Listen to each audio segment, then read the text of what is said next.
Antar and Lodice.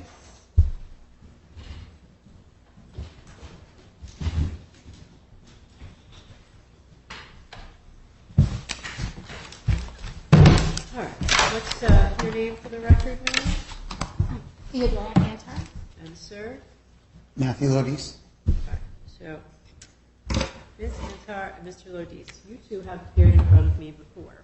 And I would say that the last time that you were here, your performance in front of my court was kind of disastrous. You were yelling at each other, you were yelling at me, you were interrupting each other, you were interrupting me. Now you will notice that you are the only people in my courtroom today because you were so disruptive the last time that you were here that you are all that I have scheduled for the next few hours. But I will tell you right now that if you do not follow the orders of the court, your hearing will be terminated, and I will reschedule it, and we will try again on another day when perhaps you two are able to follow the rules of court. Under no circumstances will you be permitted to talk out of turn, or talk over each other, or talk disrespectfully to each other, or to me, or to anybody else in the courtroom. So I can't stress this enough. I will not waste my time, and I will not waste the court's time and the court staff time on litigants who cannot follow the rules. So do you understand that, ma'am? Yes. And do you understand that, sir? Yes, Your Honor.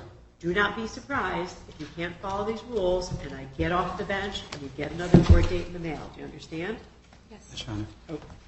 Now, we're going to take a moment to discuss what motions we're hearing today and what motions we're not hearing today. Are you both ready to do that? Yes. This, overall, is a visitation petition.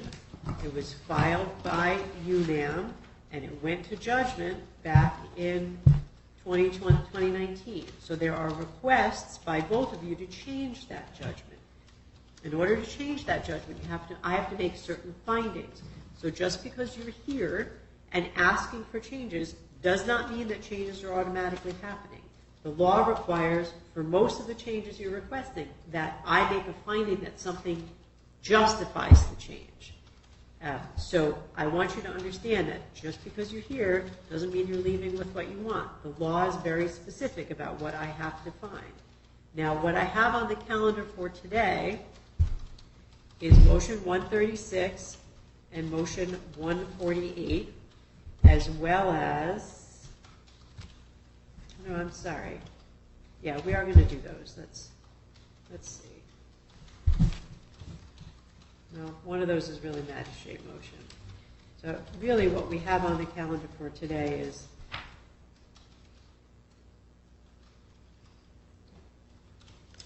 your request for emergency custody, ma'am, which was denied, but set down for a hearing. So that's number 162.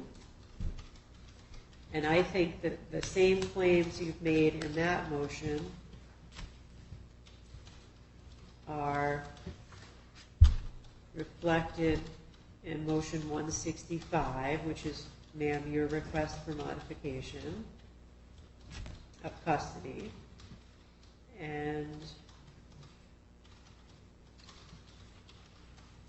I think that's probably it. Let's just take one more look here. 165.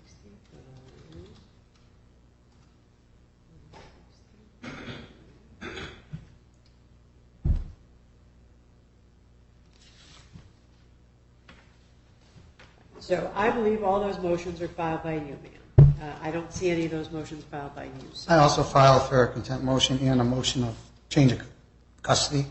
When did you file those? I want to say March. Okay. March Let 2nd me week. go back. I didn't go back that far.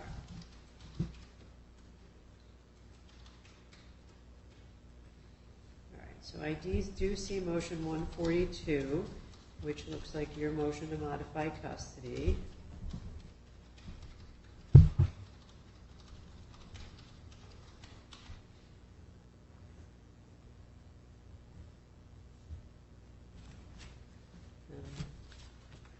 It looks to me like there was an order entered on your motion for contempt by Judge Price Borland. Let's see.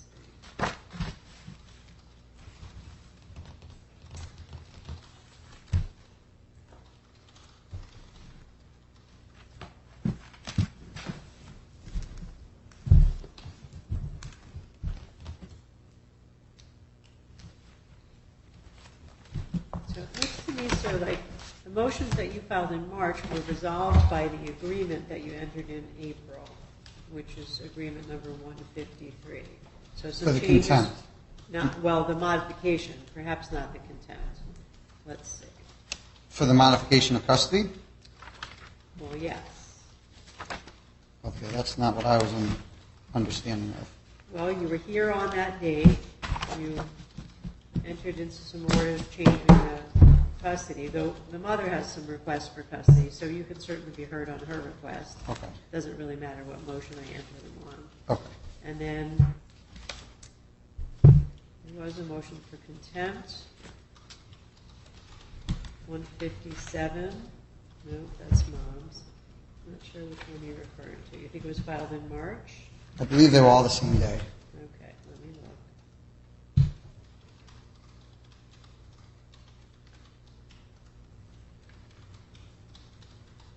March of this year? Yes, I believe it was the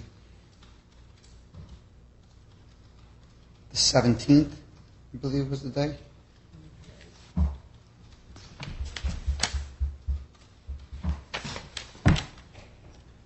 don't see that. Do you have a copy of the motion you want to show me? I don't have a copy with me. But that's all right. As long as the custody one's there, I'm not worried about contempt. No. We can discuss custody. I think that we should try to address all the issues regarding the child today. The issues regarding finances are being heard in the magistrate court, and I think you might have a date tomorrow about that. Tomorrow? Well, maybe. March, June, I checked the website and there wasn't anything listed for tomorrow. maybe July 11th? Yeah, that I saw on the website. Okay. So we can try and address all the issues regarding your requests to change custody. I just want to be clear, and the access schedule. I want to be clear that the last access schedule is essentially the one that was entered in April, and that was the agreement that you entered into. So is that what you're both trying to change? The April 2022 agreement? We set a temporary agreement just to get through till this court date. All right. Is that your understanding, ma'am? No, Your Honor. I just wanted to please clarify. So the contempt that he filed, which was... All right, answer my question. Are you trying to change the agreement that you entered into in April? No, absolutely not. You want to keep that the same? Yes, and I just wanted to see if number 142, which is the one that he was referring to, I was never served with that. And I've never even seen the motion. I was not served with that, nor the contempt, which was the motion that he filed. And I have the number as well. The one that he did was in March. It was number 142 on March 10th, 2022, post-judgment motion for modification. I was never served with that. And then the other one that he filed was also the contempt, which was number 140, which was resolved with the order of 4/12/22 with Judge Price-Borland. So that contempt was already resolved, and the 142 I'm asking to be removed since I was never served, I was never given proper service at all. Well, I'll hear you both out about your general complaints about following the rules and following the court orders, and we'll see what happens in terms of the motions. If Judge Price-Borland took a temporary agreement, then you both have the right to ask, number one, for that to be changed, or number two, for those motions to be heard. It's not clear to me if it was temporary or not, but I can listen to her transcript and indicate, and that should tell us what she intended. Yes. I also wanted to say it was not temporary. It was never said to be temporary. And I just wanted to also ask, because when we were last in court on June 1st, the judge stated that motion number 148, or, sorry. It's 148. 152, which is motion for order of discovery, he stated would be heard today. And that's why we rescheduled the date to July 11th for that modification of child support, because it's very dependent on that results of the motion for financial discovery. So the judge on 6/1, at first they said that on 6/1 we would hear that, but on 6/1 the judge stated we would hear that in front of family court today. Well, I'm happy to try and resolve your discovery disputes. That's not a problem. I'd like you to have a productive hearing in July, so you can tell me what it is that you're asking for. So I'll hear you out about your request to change custody. If there's issues regarding violations of the existing court orders, I'll hear you about that, and we'll talk about the discovery issues, and then I'm going to issue some orders, and then I think we're going to be done. So let's get started. Yes. There's also several other motions that you didn't mention that I filed for contempt, which... Well, that's true, but they were filed recently, and they're not before me today.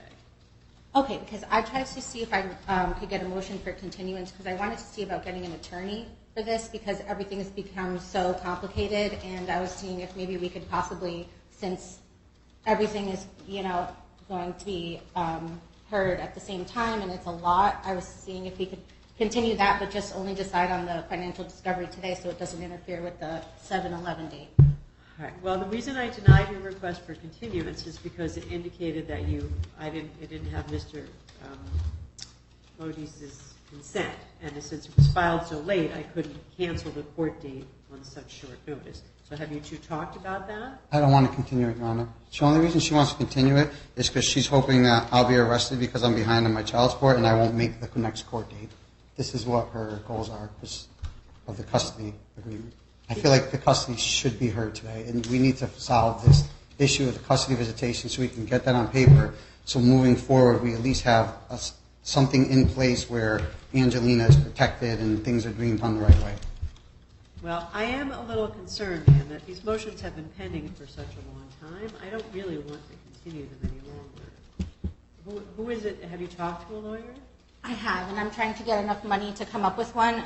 I never said I wanted him to go to jail. He was incarcerated on 6/1 and a purge was set for the child support, and he since has not made a single payment. Judge Price Borland ordered on 4/12 for him to make the payments. He hasn't. He only made the payment to get himself out of prison. And he's lying about his income, which is why the financial discovery is crucial, and getting the transcripts, police reports, other things that I'm also waiting for, which I mentioned in my motion for continuance. And also, I have spoken to an attorney, but they want at least $6,000 to $7,000 as a retainer, and I'm trying to get the money together, trying to see if family can help me.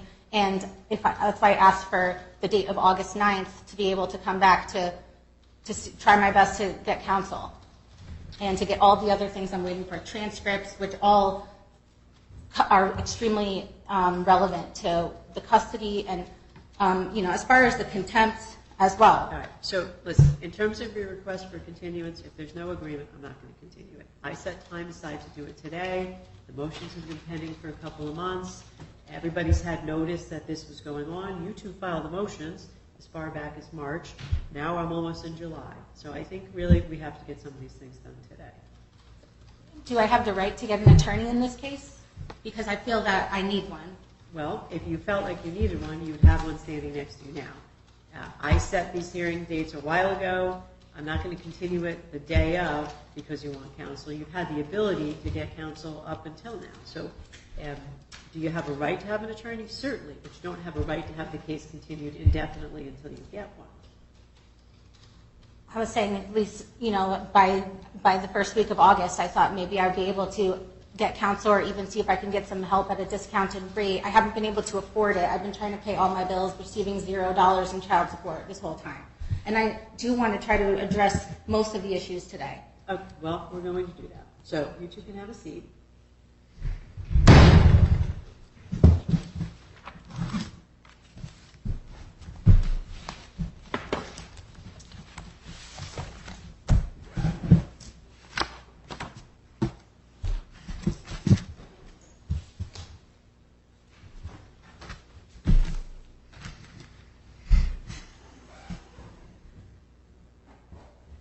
So let's start here. Ma'am, you filed an emergency motion for custody back in March.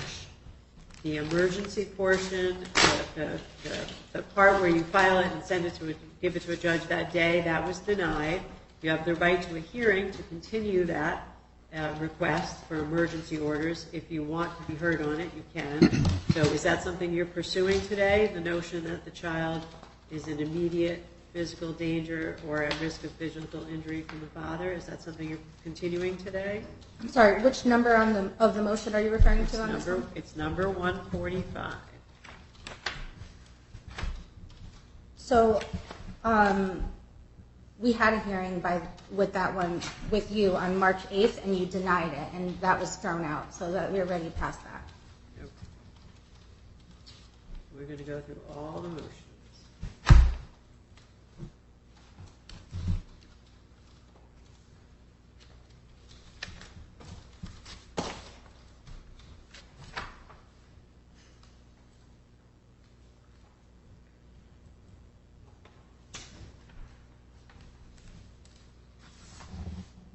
And you filed a motion for modification at the same time, indicating that you didn't think the father was following the agreement and you wanted to change, let's see,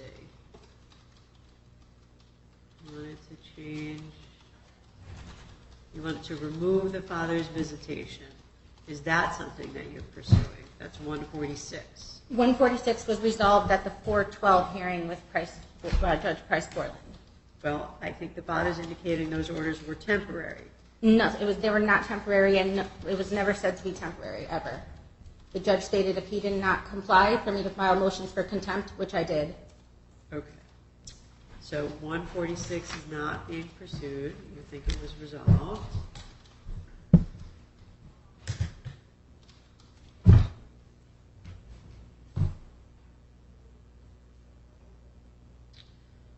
And you filed 148, which is also a motion to modify. I think that's what's been heard in the magistrate court because that's about the finances. That was 148, Your Honor? Yep.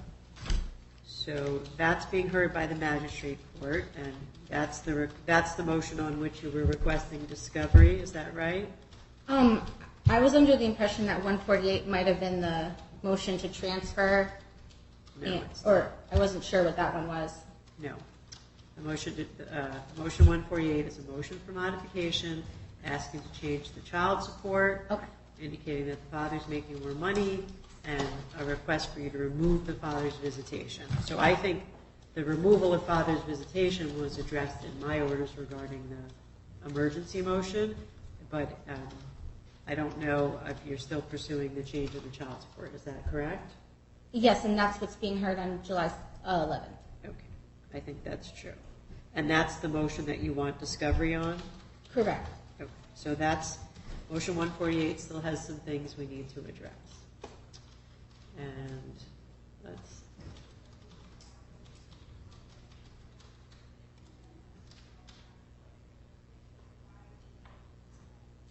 the motion to transfer is 151. It was denied by Judge Price Portland on April 12th. So that's resolved. And your request for discovery, ma'am, is number 152.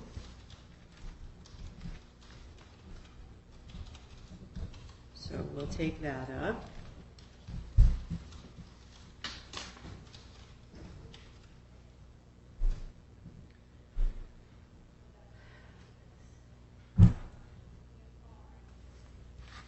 And you've got a motion for contempt regarding first refusal. Is that something you're pursuing? Yes, can you please state the number of it? It's number 157. Okay, yes. And phone calls.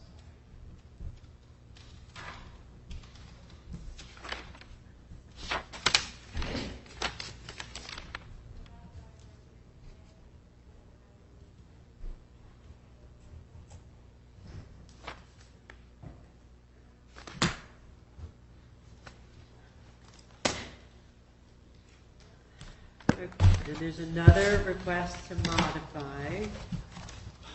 Make sure that's-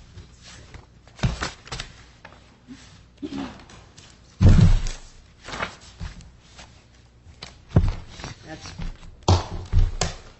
I think it's 157.6, perhaps it's the same motion.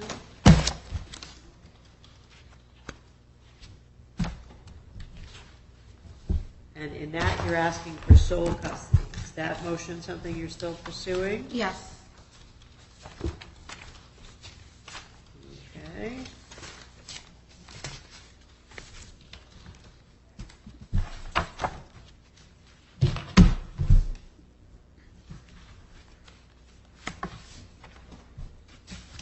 There's another motion for contempt regarding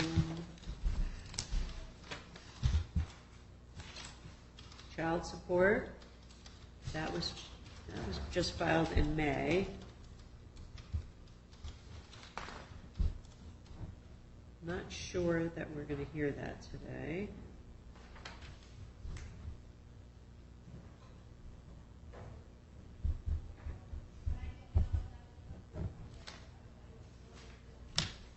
I think those more recent motions will have to be assigned some dates in the future.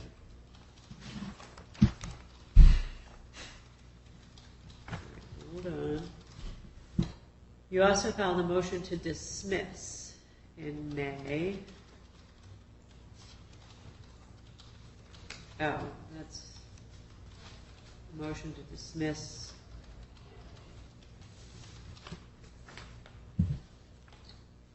It's a motion to dismiss your contempt motion, so maybe we will take that up.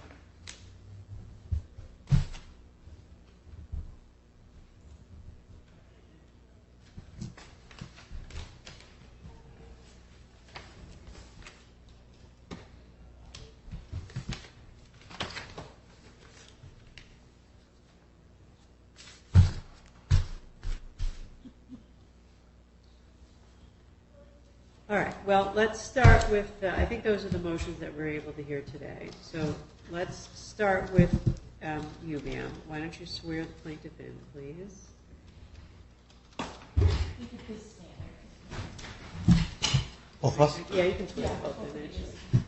Do you solemnly swear, solemnly and sincerely affirm, as the case may be, that the evidence you shall give concerning this case shall be the truth, the whole truth, and nothing but the truth, so help you God, or upon penalty of perjury? Yes, I do. Yes. Ma'am, starting with you, if you could state your name and address for the record. Theodora, Antar, 856 Shagbark Drive, Orange, Connecticut, 06477. Thank you, and sir? Matthew Lodice, 23 Lyman Street, apartment number 2, New Britain, Connecticut. Thank you, you guys can see. Okay, so ma'am, why don't you start by telling me what it is that you want the custody orders to be, and what has changed that makes you think the custody orders should be different? So I'm just wondering, are we going to be doing it like by each motion, or? Nope, I want you to tell me overall what it is that you think should be different about the existing custody and access orders and why. And you also have to tell me if you think that Judge Price-Borland's orders were not, that agreement that you entered into, if you think it wasn't temporary, then you got to tell me what's happened since April that would justify a change today, because that agreement was filed in April. Okay. So, first of all, I feel that I should have sole custody of Angelina. I feel that, in addition to that, his visitation schedule can stay the same, with the exception of I'm requesting that she be returned to me on Sundays, rather than having him bring her directly to daycare or directly to my mother's on Mondays, like it currently says. And as far as the visitation and custody, as a summary, that's pretty much it. Right, and why do you think you should have sole custody? I have sole custody of my other daughter. I've had primary residency of Angelina since birth. I do absolutely everything for her, schedule doctor's appointments. I take care of all of her needs. She has a very close bond with me. I've had a stable home for her for the last 3 years of her life. Matthew, on the other hand, he has moved around a lot. He has constant different women in and out of his life with their family, making a family, having them be around my children. In addition, he has substance abuse issues with alcohol and recreational drugs, including marijuana and psilocybin, which he stated multiple times on phone calls to me and emails and text messages that he does regularly, as well as marijuana and alcohol. He also has not followed the custody agreement at all from, as you can see, the very first contempt that I filed after the 412 hearing was on 418. He didn't follow a single thing that the judge asked him to do. He has disparaged the court over and over again. He has caused a lot of emotional damage to our daughter, who I've now in the process of trying to get her in therapy. I've had her on a wait list for over 6 months. I've spent hours calling different places trying to get her in treatment because she's showing signs of anxiety, showing signs of separation anxiety, and just acting out and things like that. And, I have a lot of evidence, and I'd like to have a chance to be able to go over everything in detail before I say anything else, but, All right, well, your testimony is evidence, and you got to tell me what you want me to know now. So Okay. That's why I'm asking you. Okay. What has happened since April that would require a change? So, since April, he has violated the agreement several times.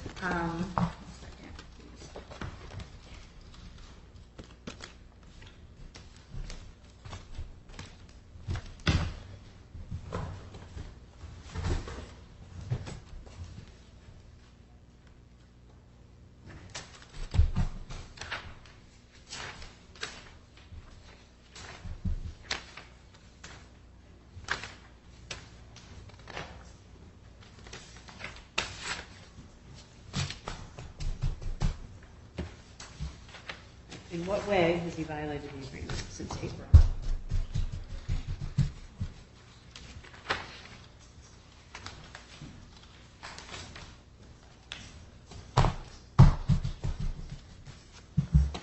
Okay, one of the biggest ways that he's violated the agreement is regarding our court order, which speaks about religious decisions for the child, and the order which was entered in the court June 18th, 2021, number 128.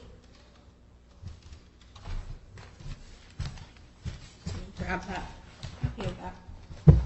I have it in the file. I don't need to give you a copy. Your Honor, I have that on my phone. Is it okay if I pull it up on my phone while we go through it? Thank you. Do that.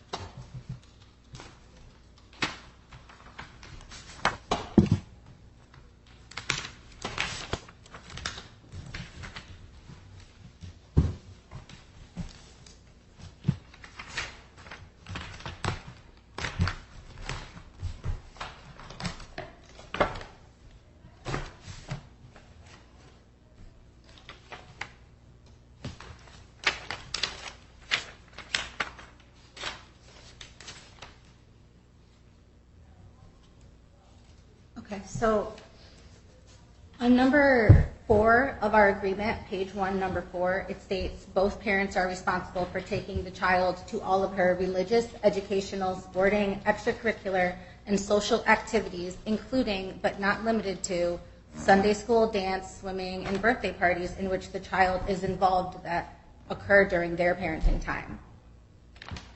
In addition, on page 2, number 9, it states the mother shall make all religious decisions for the child. So, on several occasions since April, I have asked him on multiple occasions to bring her to religious obligations that occurred during his visitation time, which usually happens on a Saturday or a Sunday since April. And I've told him in our My Family Wizard parenting app, which may I have permission to have the app out? Right, well, I don't want you reading from something I can't take into evidence. So why don't you tell me what the events were, when they happened, and what it is that you're unhappy about since April.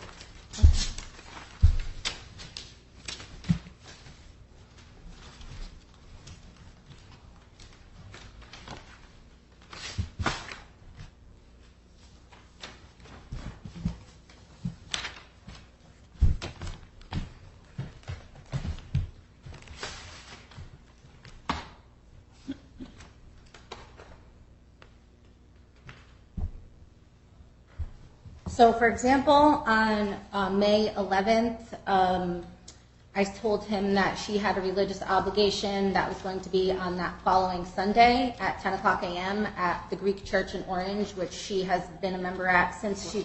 What was the obligation? It was a church religious service. It was a church service. And our religion is extremely important to me. I've met with my priest recently and... Stop. You have to tell me why the child had to go. Like, why did for the child... church. She had to attend church. It was scheduled from... The service was scheduled from the time that I stated, which was from 10 to 12. Why did the child need to be at that service? Was there something going on? Like special for the child or the children or what? Yes, they have Sunday school. And she also has to attend the weekly service. It's part of our religion. So the child has to be there every Saturday? Every Sunday for the service, and she'll be starting Sunday school this year. So she needs to be there every Sunday. So when does Sunday school start? Well, typically they go around... You said it's going to start. I don't know the exact date. I would have to check. But it's going to be starting in the fall, around the time when school starts. Okay, so if Sunday school is starting this fall, why did the child have to be in church on May 11th? Because there was a church service and she needed to attend. Okay, that's what I'm trying to get you to tell me. Why did the child need to attend that particular church service? Because attending weekly Sunday services is a part of our religion, and it's one of our religious obligations as Greek Orthodox Christians. And it's extremely important to me and my faith. My mother is willing to be a witness, my sister, my priest as well, at the very significant importance of being in church every Sunday, especially as a family. Right. Does the child have to go, can't you meet this obligation by a different day of the week service? There is no other day of the week. In our faith, we go on Sundays, and Sundays are supposed to be the holy day for us. So since this is extremely important to me, and he has expressed multiple times that he is an atheist, doesn't believe in God, he ridicules my religion, something that I'm extremely passionate about, and I want my children to be raised with the same faith that I've been raised with, that we've been going to that same church since I was a baby. So is it your expectation that the father take the child to that service every Sunday when the child is with him? Yes, and what I'm asking is that maybe since he's been refusing to do that consistently every single time, no matter if it's at that weekly Sunday service, which is going to be student Sunday school, or a very special holiday service that sometimes might be on a Saturday, it doesn't matter what it is, he says no and refuses, even though it's court-ordered for him to do that. So I'm asking now to modify his visitation so that he brings her to church on Sunday, and then that's his drop-off point. Instead of dropping her off to daycare or my mother on Monday morning, she can come home Sunday. And I have another child who comes home. She goes with her father on Friday and comes home Sunday as well. So I think that having both of my children on the same schedule would be easier for everybody, and then it eliminates him having to go bring her somewhere on Monday when Mondays are hectic. And so she's able to attend the religious.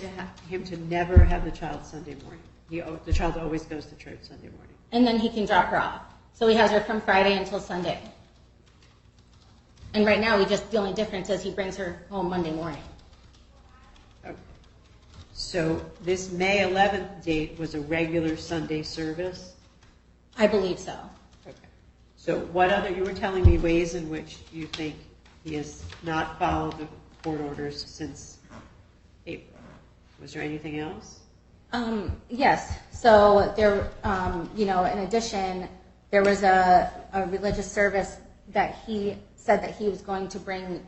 It was around our Easter, and he said he was going to be bringing her. He confirmed it, and then he texted my mother at 6 a.m. of the day of, stating, "I can't bring her. If you want her to go to church, you can come pick her up."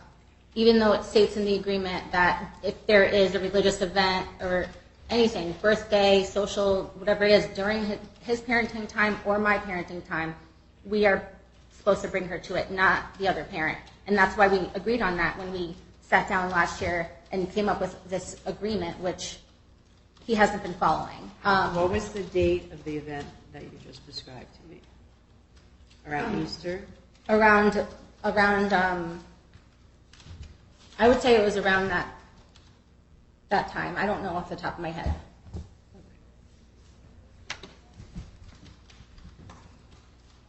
And were there any other occasions in which you think the agreement was violated since April that would justify sole custody?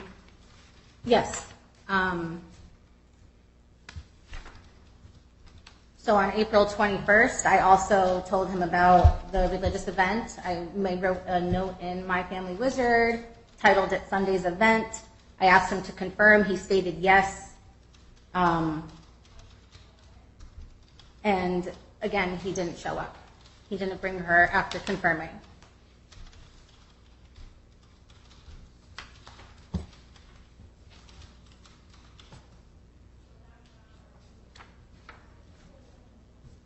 Is there any other reason why you're requesting sole custody?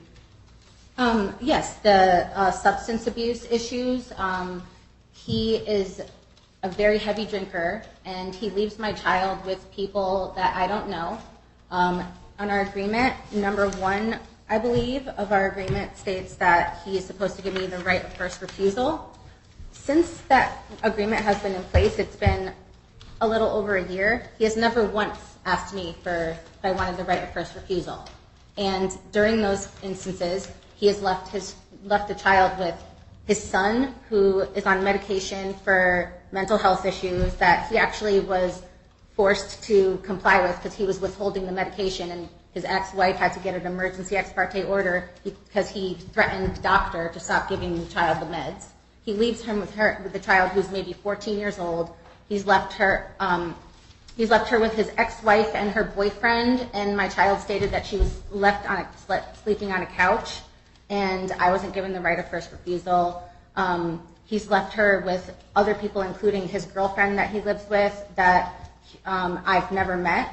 He's left her with several people that I have no knowledge of, and when I ask him where she is, he says, it's none of your business. I can leave her with whoever you want, and doesn't give me the right of first refusal. All right, and how do you know that these things occurred? My child told me, and there was multiple times when he stated and admitted to me that his son watched the child and that he left her with his son, who is a minor, and like I said, he has ADHD and he is unable to handle a young child who at the time was 2 years old. My daughter also told me, and every time that my daughter says things and I question Matthew about it, he accuses my child of lying. My child does not lie. She's extremely smart for her age, being 3 years old. She speaks and she tells you the truth about everything. And if it's something that she says that he doesn't want me to know about, he accuses her of lying. And that's not right. He's gaslit to my child. And he uses her as a pawn against me.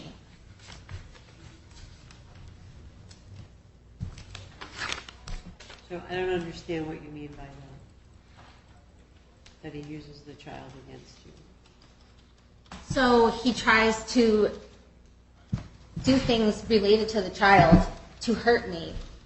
Whether it is, there's been instances where he said he was going to take her, and then he was upset because maybe I was dating somebody or something like that, and he then refused to take the child after already agreeing and committing. So we've gone through so much just to even get to the agreement that we had last year. And, you would also see that we had several pending motions before that June 2021 agreement was made because he was harassing me, trying to get me to be with him, and I didn't want to. And then we finally came up with this agreement, and he kept stating that he was going to take me back to court and lower my child support to try to hurt me. He kept saying that if I didn't do what he wanted, he would take me to court and state that he has no income. Are you talking about something before your agreement or after? Because I have to consider things since April, so I can't go back to the beginning. Well, this is since June, so this is since the last agreement besides April was made. All right, well, you're asking me to change the April agreement, right? I'm just asking to change so that the visitation schedule will be that he brings her to church every Sunday, and if for some reason the church is closed, then which would rarely happen, but if it was, to bring her to my home instead, which is in the same town, and for sole custody, because I believe that he is not stable. He was incarcerated for not paying child support, almost missed his visitation. He withholds income. I ask him all the time, can we get our child set up in classes for soccer, for anything? He says, no, I'm sorry, I can't. But he has money for his apartment. He has money for an extravagant garden. He has money for going out all the time with his friends and his girlfriend. And every time I'm calling to say goodnight to the child, he's at a party. He's, you know, his social life is his priority. And he does the child a great disservice by refusing to pay for anything that she needs. He has violated the child support order since April 12th. Judge Borland stated in there and made it clear, start paying the child support every Friday, no later than 6 p.m. He hasn't paid a single dollar besides the purge to get himself out of prison. And he stated in court that he doesn't think it hurts our child in any way for him to owe thousands of dollars. All right, so you have told me some reasons why you think you want sole custody, and you've told me some reasons why you want to change the parenting plan. Was there anything else that you wanted me to know about the sole custody or the parenting plan? Yes.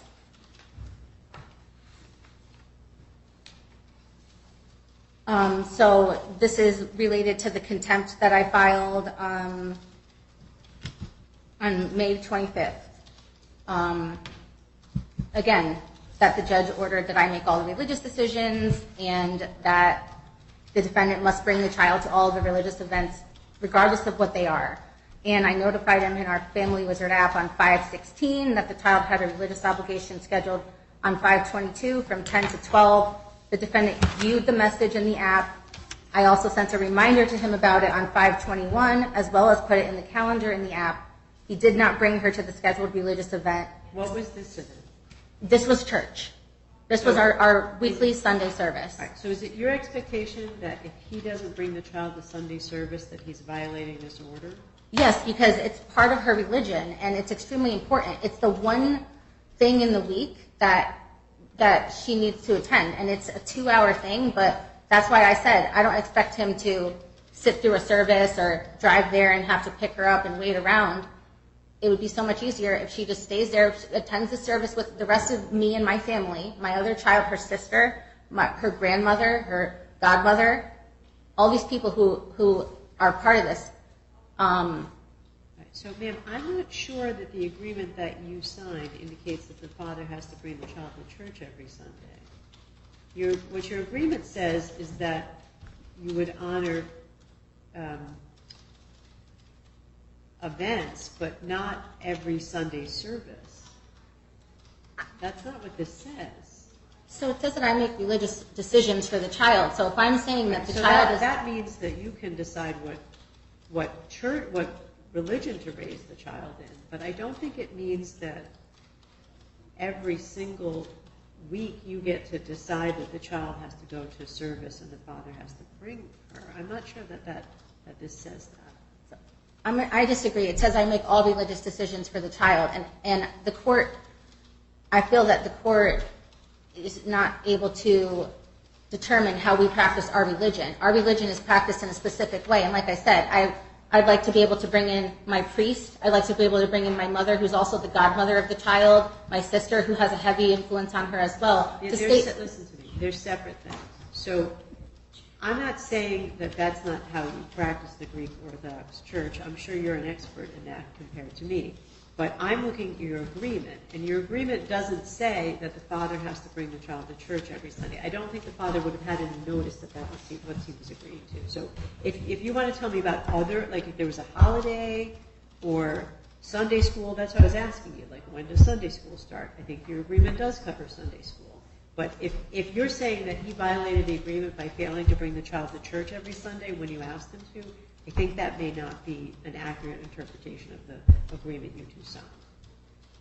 It was my interpretation when I wrote that agreement that that's what that meant, given the fact that my religion is one of the most important things in my life and my children's life. I understand your position, but I have to interpret the agreement based on what it says, and I'm not sure it says that. So why don't you tell me about if there are any other, like, are there holidays that you think he missed, or was there Sunday school that you think he missed, or something like that? If all these are about just Sunday service, I'm not sure that will meet the standard. Just because it says in there, it says but not. Listen to me. Stop arguing with me. I know you don't like what I just told you, but that's my interpretation of this agreement. So tell me if there were things that were not just Sunday service that you asked him to bring the child to that he missed. There are several other things. However, in that agreement, it states it's not limited to the things that are in the parentheses. It states including but not limited to. I read it, ma'am. So why don't you tell me about the other things? So, in our religion, we consider that the Divine Liturgy is a weekly celebration. It's like a holiday to us in our religion. We go by a religious calendar. I want you to stop telling me about Sundays and tell me if there's anything else that, like a special event or school or anything else besides the regular Sunday service that you think you told him about that he didn't bring the child to. Yes, there are. However, this is why I'm asking for an attorney, because I feel that I'm not given my legal right to approve the agreement that I made. Okay. Let's move on from that. Why don't you tell me about some of these other things?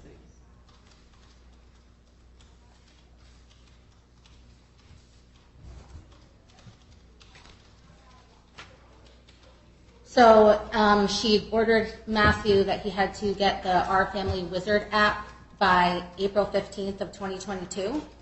Matthew refused to do so. I emailed him asking him throughout that week to get it. He stated that he believed that the app cost over $300. I then looked online and saw that it was nowhere near $300. It was actually close to $7 a month. He said that he was not going to get that app, despite on April 12th, Judge Price Borland specifically said it would have to be that app, and specifically said he had to pay for it and register us both by that date of April 15th. He did not do so. He continued to email me. He stated to me that he was only going to do it if I downloaded a free app, which had glitches. I read reviews of it. It stated that it had ways where you could go in and post things as the other parent, and there's a reason why Judge Price Borland chose the Family Wizard one. Hold on. I don't see anything about Our Family Wizard in the order, in the agreement of April 12th. 150. Oh, never mind. The clerk found it. Thank you, Madam Clerk. Okay, so does he have it now? Are you saying he got it late? It's not that he got it late. He continued to refuse to get it, and he said to me, he kept emailing me 10 to 12 times a day, stating to me that he was not going to get it, and the only way that he would do a parenting app was if I did the free one that he was insisting that we did, called App Close. Yeah. I told him I only use my email for business. I don't want to get harassed with multiple emails nonstop every day from him. Please follow the court order stating that you have to get this app. Do what the judge said. He refused. He continued to refuse. He kept calling me on my phone, and he kept emailing me. So I had to go to the Orange Police Department, and this was on, may I look at my calendar? Yeah.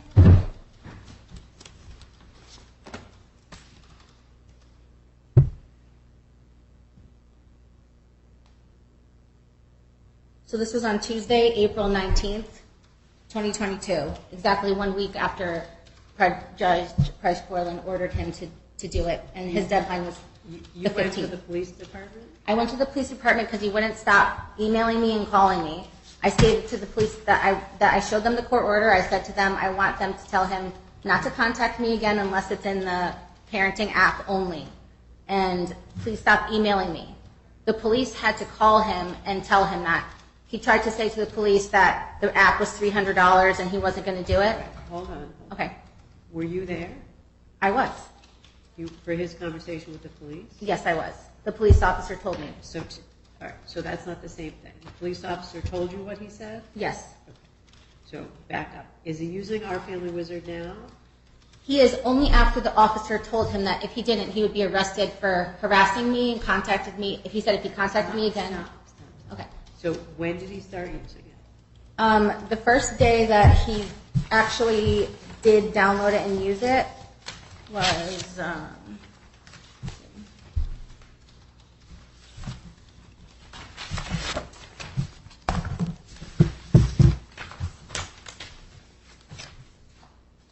I believe it was April 21st.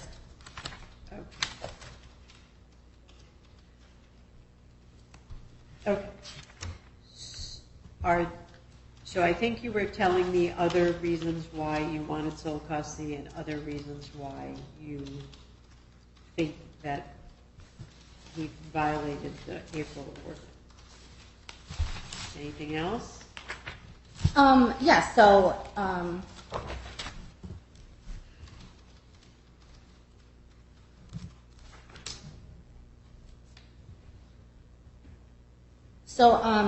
in the state of Connecticut, with their criteria that they use to determine sole custody and what's in the best interest of the child, on their table 2, number 3, it discusses the character of the parent by reason of willful disobedience of court orders.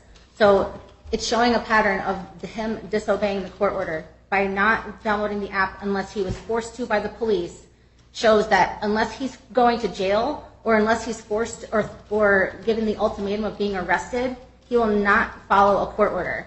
The other thing that he was ordered to do was to have a joint birthday celebration for our daughter, which was supposed to be scheduled to take place on May 21st, 2022. And after I finally was able to initiate contact with him in the Family Wizard app, we discussed it. I discussed it with him in great detail. I told him that we went back and forth for a while, and then eventually, I kept telling him I wanted to go to one place. He was saying he wanted to go to a different place. Eventually, I wake up the next day, and he sent me a Zelle for $300 with no note or explanation. So I messaged him in the app asking, what is this money for? I'm assuming you want me to just book it wherever I want, since now you're just sending the money. And he said to me, yes, book it wherever you want. I sent you the money. You said you wanted to do it at this location. So I did. I sent him screenshots of the booking. I sent him screenshots of everything in my Family Wizard showing what included with the price. On the April 12th hearing, the judge ordered us to split the cost of the celebration. And so when he gave me the $300, I then assumed that our joint budget for the party was going to be $600. I believed that he, like he said in the app, that he was giving me the ability to just decide what I wanted to do with the planning part and take over that. So he then stated to me that he understood that it was going to be at Urban Air on May 21st from 12 to 2. He said to me that he was going to be bringing 7 children with him, because I asked him how many kids, and he said he had 7 children. I asked him how many adults. He said it didn't matter for the adults. We discussed the different details. He said to me that, I asked him for more money because I said that I wanted to get her a custom cake, which we had done for her in the past, and he said no. I don't want to spend more money on the cake. I said to him I wanted to order some nice invitations to send people. He didn't want to spend any more money. I told him that the party included a large, 1 or 2 large pizzas and waters for 10 kids. And I said to him, if we have more than 10 children that show up to the party, then it's going to be $20 or something per kid. And he said to me, okay, it's fine. If we need to order more food on the day of, we can do it then. We'll handle it then. All of this was discussed in the parenting app. So then a couple weeks later, he then messaged me again in the parenting app asking me, oh, when is the party happening? And after we had already extensively said the details, I didn't answer him because I'm in the middle of working and I'm busy. I don't have time to sit there and, like, he'll ask me all the time, well, what does the agreement say? Listen to me. You Yes. are focused. You are telling me ways in which you think he violated the part about the birthday celebration? Yes. So in what way do you think he violated that order about celebrating together and sharing the cost? So after I had already sent him the booking information and we both acknowledged and discussed in the app that it was going to be at that location, that date, that time, and he told me to use whatever money was left to buy the rest of the stuff and said he's not paying anymore. At that point, I just like sent out invitations to the people I was going to invite, and I figured he would invite his own people, and I knew he said he was bringing 7 kids with him, so I counted the 7 kids in the total.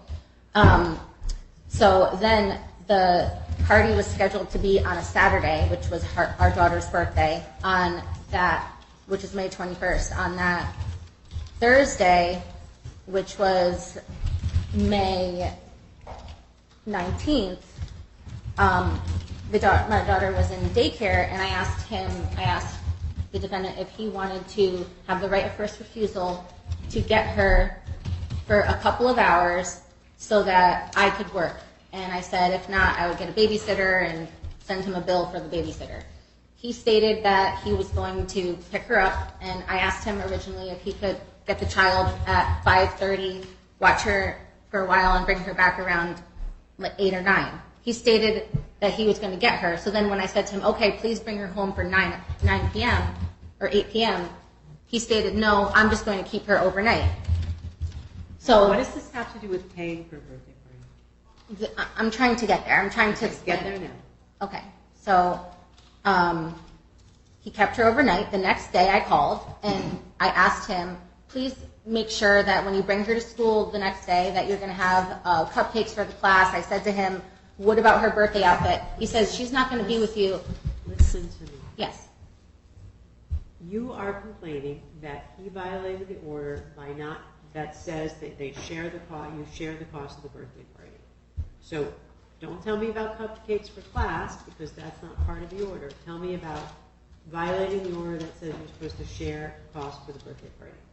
I'm not saying that he violated the part about the cost. That's the only part he didn't violate. He paid the $300. But what he did violate was refuse to bring her to the party. And I tried to come to the court on that Friday because he told me in the app on Friday, I'm not bringing her to the party. I'm going to have my own party. He says, I booked my own celebration with her for me and my family. You're not allowed to come. I'm not going to let you see her. Don't show up at my house or I'll have you arrested. If you try to come retrieve the child or come anywhere near my house, I'll have you arrested. And we're going to be away from the home all day. Was that on the date the judge discussed, on the 21st, or was that a different day? I'm sorry? So you have an order that says a birthday party on May 21st. Correct. This happened on May 21st? This happened on May 20th. And so on May 20th, he told me... All right, so he had a party on May 20th. No. The party was supposed to be, our joint party was supposed to be May 21st. On May 20th, I messaged him in the app asking him about her outfit for the party. At this point, he stated to me that he was not going to be having a joint party with me. On the 21st. On the 21st. He said he was going to have his own celebration on the 21st, and he said if I tried to do any of that stuff to come get the baby or try to be part of her day at all, that he was going to have me arrested. And so this was on the 20th, so I'm over here getting very upset because our agreement says that birthdays are to be shared equally, and in our agreement from June of 2021 states that it could either be split, the day split in half, or with a joint celebration. And that's why when I went to court on the 12th, I made sure that we addressed that part because I wanted to make sure for that coming birthday that we had it agreed. What happened on the 21st? On the 20th, I came to the court. I tried to file that emergency ex parte order, which was denied, and I tried to get the judge to, allow the child to come back into my custody in order that he had to bring her. That was denied, and that was one of the things that was supposed to get pushed. It was originally scheduled to go to June 22nd, and then it got pushed to today because I filed for continuance. So on the 21st, on the 20th, I feel this is important. On the 20th, that evening. I know you feel all this is important, but I need to hear what I think is important. So tell me what happened on the 21st. Well, after I went to the police on the 20th and had the police made contact with him, only after the police, again, made contact with him, they went to his house. He refused to open the door. The police... Listen to me. Yes. Were you there? This is what the officer told me. So, And that's why I wanted to get the police report, which isn't ready yet. I want you to tell me what you experienced, because I can't really rely on what other people told you they experienced. So just tell me what you experienced, okay? Don't tell me what other people said. Don't tell me what other people told you he said. Just tell me what your experience was. Well, after going to the police station, I tried to have them... They said that they were going to go to his home and try to visit him. After him refusing to cooperate, they stated to me that I should, if he doesn't bring her to the party, to call and they would do a warrant for his arrest. So on Saturday, in the morning, I messaged him again in the app saying, again, I'm reminding you about the party on Saturday. And he says again, I'm sorry, I'm not bringing her today. This is Saturday. He says, I don't care, I'm not bringing her. And it's too bad. Maybe next time you'll think about it, and just telling me no. So I called the police again, and after he had told the ones the night before, I don't... Tell me what you experienced and not what the police said and not what he said to the police. So the police told me that they were going to go to his house again and try to talk to him and give him another ultimatum of either bring the child to the party or they were going to issue a warrant for his arrest. And then the police called me after that, stating that they talked to him and convinced him to bring the child to the Prospect Police Department, drop her off to me, let me take her a couple hours before the party, and then he was going to meet me there. What happened on the 21st? I had to go to the Prospect Police Department at 10 a.m. to get my child after having to call the police 2 days in a row because he was refusing unless being threatened with a warrant. So you picked up your child and went to the party. I picked up my child. I went to go pick up the cake, some more balloons. I then went to the party. He showed up at the party. The party was from 12 to 2. He showed up at the party at 1 o'clock, almost an hour late. I hosted the party mostly myself. I put all the decorations up. We didn't have many people there. Also, one of the other things he's violating in the agreement is that it states that he is supposed to, it said that all the communication is going to be in the My Family Wizard app, and it also says that the exception to that is that we can have the 7 o'clock phone call to say goodnight to the child, and it says during that 7 o'clock phone call, the parties will not have disparaging conversations with each other or something along those lines. And he has every single time said disparaging things to me, insulting things to me. During the party, he was insulting me in front of my whole family. He was talking bad. I recorded the whole thing. He was the entire time making negative, mean comments to me in front of the child, in front of both my children actually, and my whole family. And what is it that he says that you are putting in that category? So he's telling me I'm a psychopath. He's saying to me I'm a loser. Every name in the book. He's saying I was holding our daughter and she was having a tantrum and didn't want to sit down and flinging herself around, and I'm holding her trying to calm her down, and he starts laughing in front of everyone and says, "Oh, that's why she's doing that, because she doesn't even know you." Doesn't know me. I've been the closest person to this child and anyone in this whole world since her birth, and he sees her on the weekend. He was saying all these insults. He was mocking me about a pregnancy loss that I suffered in December in front of my mother. He just continued to just say all these things. He kept trying to talk to me, and I was recording him saying, "Please only communicate with me in the parenting app." And he was laughing laughing at me in my face about it, just thinking it's a joke. And he stated multiple times that he can't get in trouble or get arrested for violating a court order. And after being incarcerated on June 1st for violating a court order, he thinks that everything with family court is a joke. He stated multiple times that nothing will happen to him if he violates the court order, that the judge can't do anything, the court can't do anything. He knows he can do what he wants. He stated, I know how these things go. And he just has a very disrespectful attitude towards the court, towards me, towards the judge, everything. And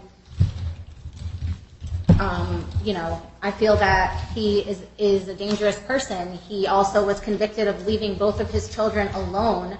And hold on. I am only considering what's happened since your court order is entered.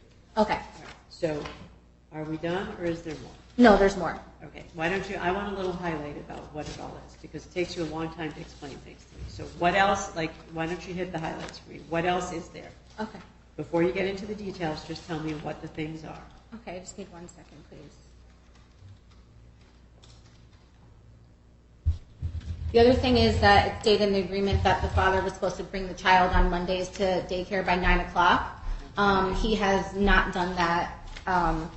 He has actually been bringing her anytime that he wants. Out of the 6 Mondays where he was supposed to bring her since then, he's only brought her by 9 o'clock, 2 of them. The other 4, he didn't. Yesterday we had... What do you mean by he didn't? Like, So, what I have... did he So, arrive instead? yes. Give me 1 second, please.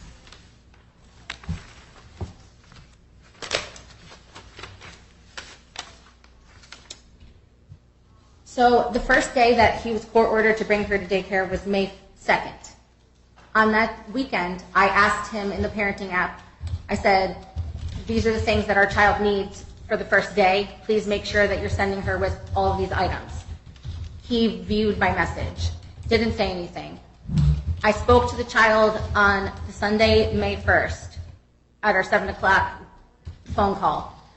The child sounded fine. She was happy. She sounded in great spirits. She was talking about how she was excited to go to school the next day. It was going to be her first day of school. Listen to me. Yes. You told me he brings the child late. What time do you bring the child? That day, he did not bring her. He didn't bring her at all, actually. And I messaged him in the app. I said to him that morning about it. He says, oh, she's sick.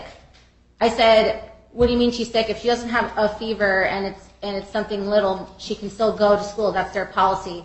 He says, oh, no, she's extremely sick. She slept for 22 out of the 24 hours yesterday, even though I spoke to her and she sounded fine. I said to him, if she's that sick. You don't think the child was sick? I don't. And I said to him, if she was really that sick, please schedule a sick visit appointment with her pediatrician, and they take same-day sick visits, because our agreement states that both of us make medical decisions together. And I said to him, please if she's too sick to go to school, please have her being seen by the pediatrician, because that's concerning. He refused. He said he was not going to bring her to the pediatrician. He said that he was going to allow her to. He was not going to bring her to daycare, and he refused. And he kept her that whole day of May 2nd. And the next day, he brought her to daycare on May 3rd, which was a Tuesday. So that was the first time. And the second time was on June 13th. He brought her at 9:36.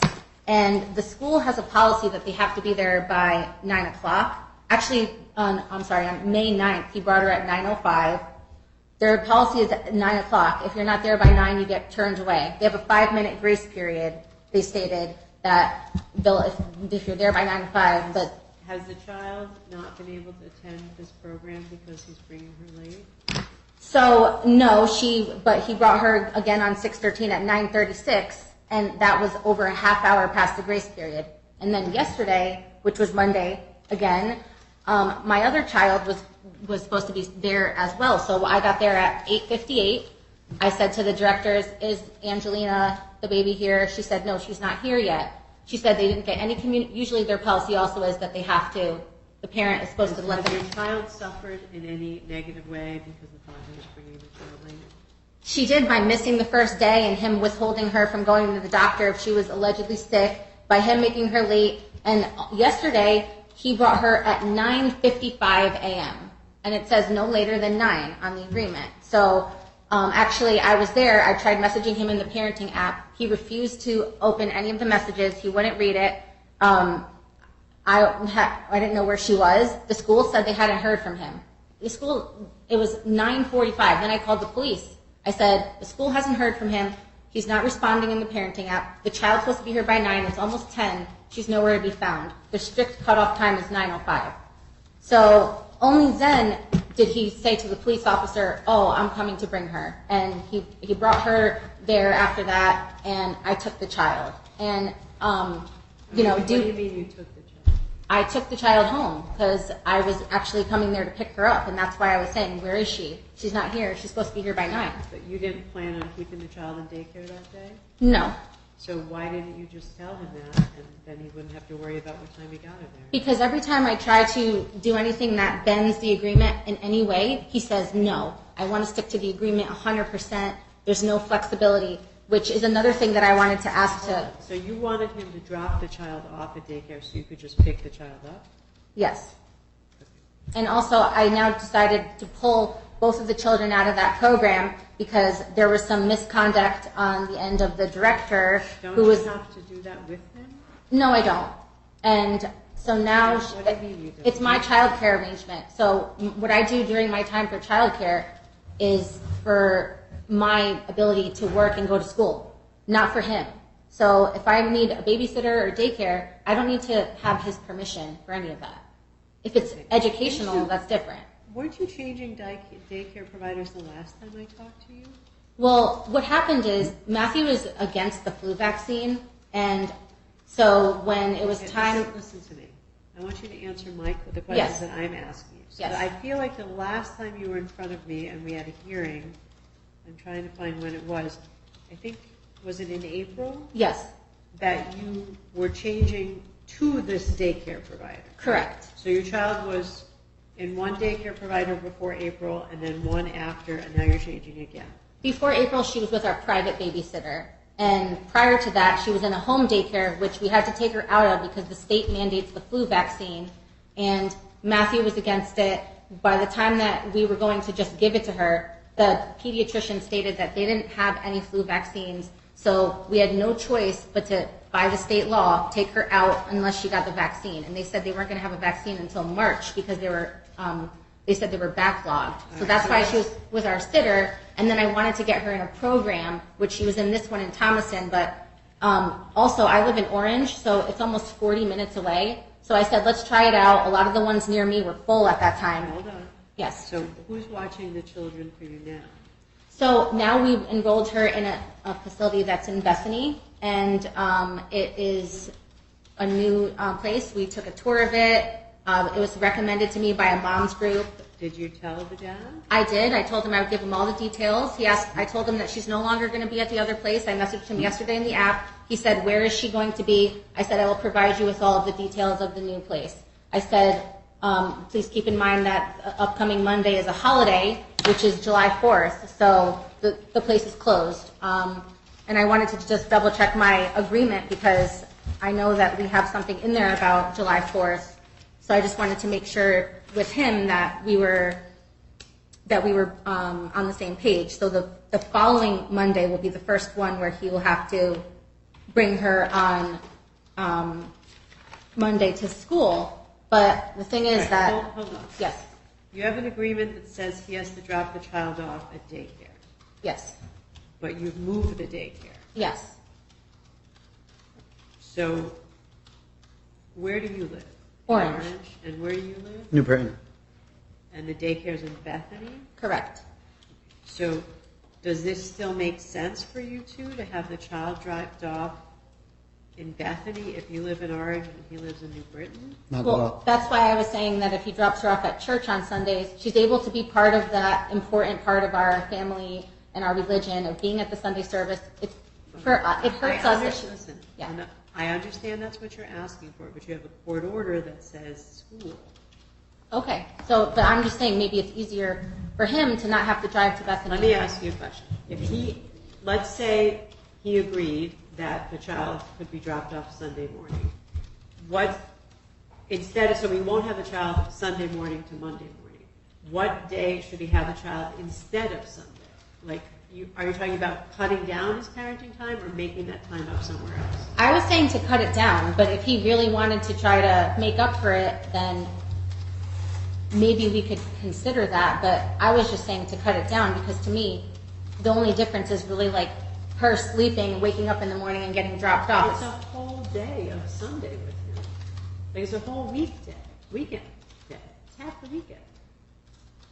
Well, she spends the majority of the time with me as it is, so. No, that's something that you're requiring the child to. You think the child is supposed to be dropped off, but that's not what your agreement says. The agreement says the weekend would be with the father. Right, and that's why I put in the thing about religious things, is because if he's refusing every religious thing, including Holy Saturday, which it's one of the holiest days of the year before Easter, he didn't bring her to that either. He said he was going to bring her, and he didn't. So it's like, it's not just the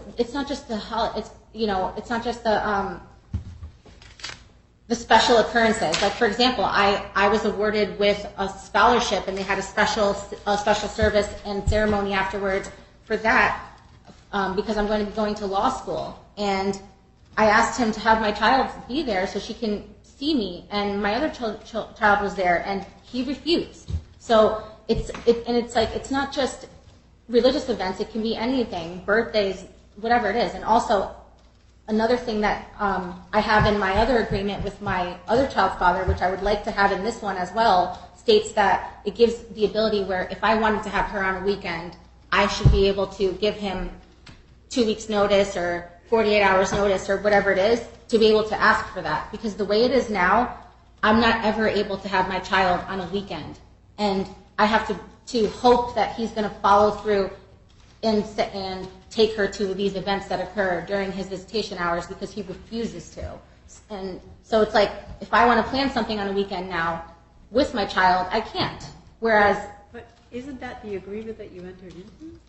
It is, but I wanted to modify it to... That's why I'm back in court now trying to modify it a year later to make these changes and close these loopholes. Because I think it's reasonable that I should be able to have...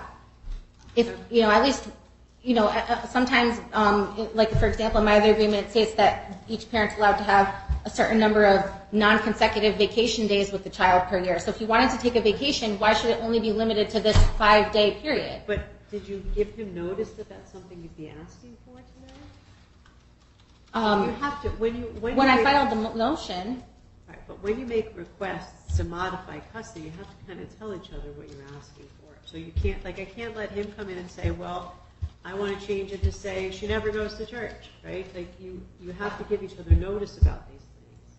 So I have noticed that you wanted to change the pickup and drop-off times, and that you wanted to change the sole custody, but I don't think I had noticed you were trying to change the summer plans. Did you talk about this together?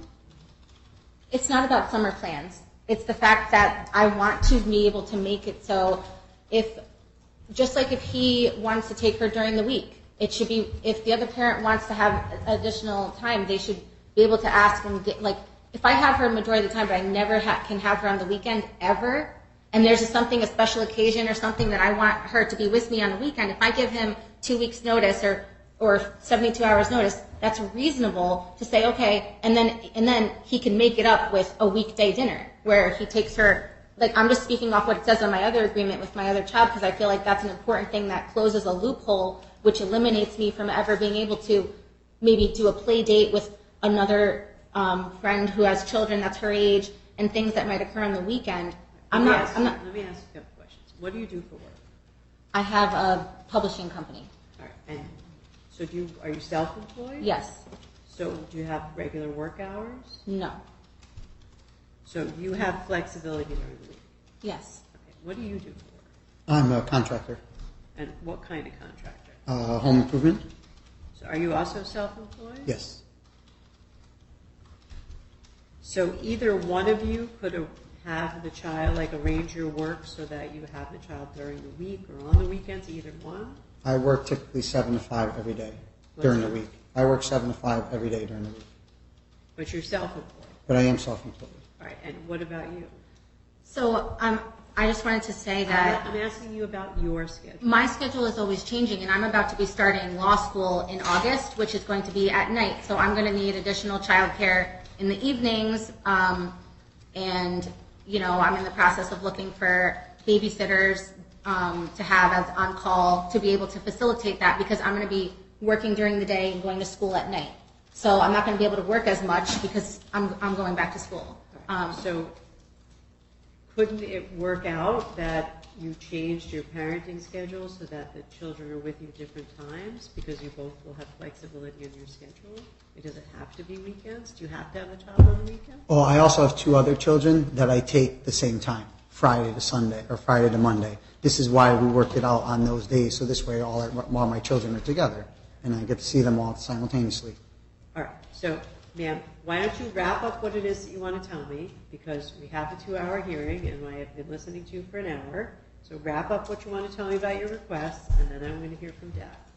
Oh, I just wanted to know if it would be okay if I can put more money in the meter outside, because it's going to expire in 15 minutes, and I don't want to have to get a ticket. Okay. Well, if you'd like to take a break, we can do that. Why don't you wrap up with whatever else you want me to know, like 5 minutes or so, and then we'll take a break. And when you get back, I'll hear from him. I have a lot. It's going to take more than 5 minutes for me to wrap up. Well, give it a try. Okay. So I just wanted to say that he has no court-ordered custody arrangement or visitation arrangement with his other children. He can see them anytime that he wants. He only started taking them on the weekend after we made an agreement last June to have him have Angelina every weekend. And since he has no set schedule with his other children, and I do have a set schedule with my other daughter, which is from Friday at 6 to Sunday at 6, but he brings her to church every week, and he follows the part that says about religious obligations.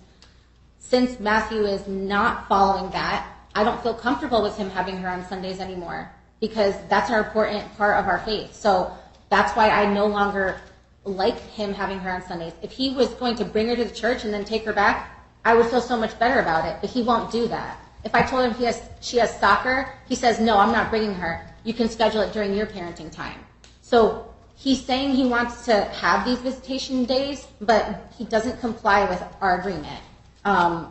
And so, for example, it says about 4th of July here, on even years, the 4th of July will be spent with him. So that means that he's going to have her on Monday for 4th of July. But there's loopholes where it doesn't then say how she's going to come back to me. So now she's going to be with him on Monday. The daycare is closed. It's a holiday where she's set with him. The next day is Tuesday. There's nothing in there that says where the child's going to get returned. So what would you? That's why you two have our family wizard. There's going to be a million things like this raising a child that won't be specified. So do you have a request for what happens July 6th? Well, I was requesting regarding my family wizard that he be required to view and respond to the messages within 24 hours, because he purposely ignores my messages, and I can see when he opens them.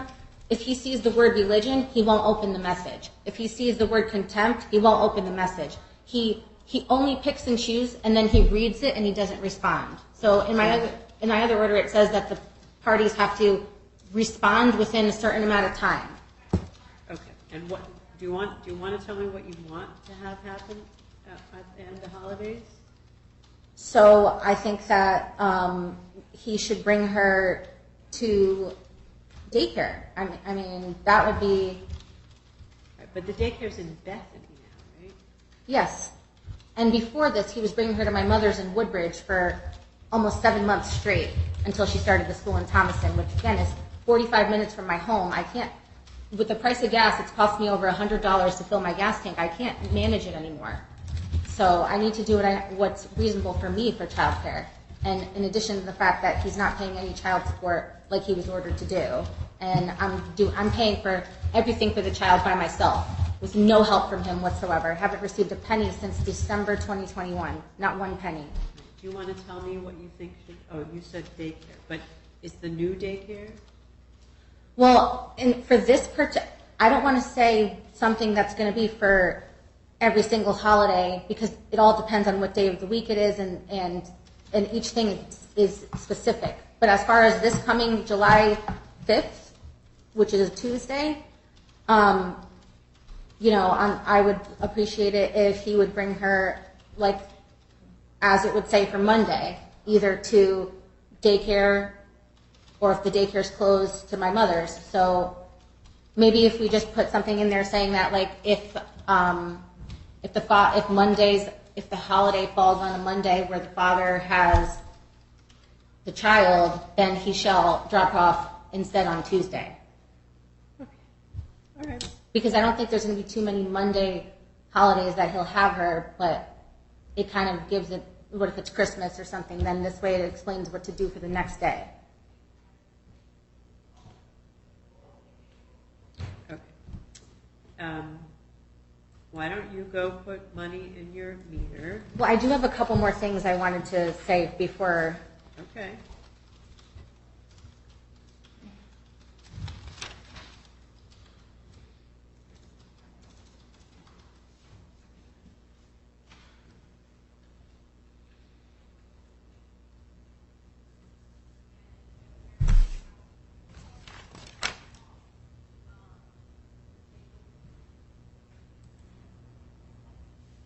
So as far as the nightly phone calls as well, in addition to him making really mean, nasty comments to me, every time it says he's not supposed to have disparaging remarks towards me, and the parties will not speak to each other, and will just only hand the phone to the child.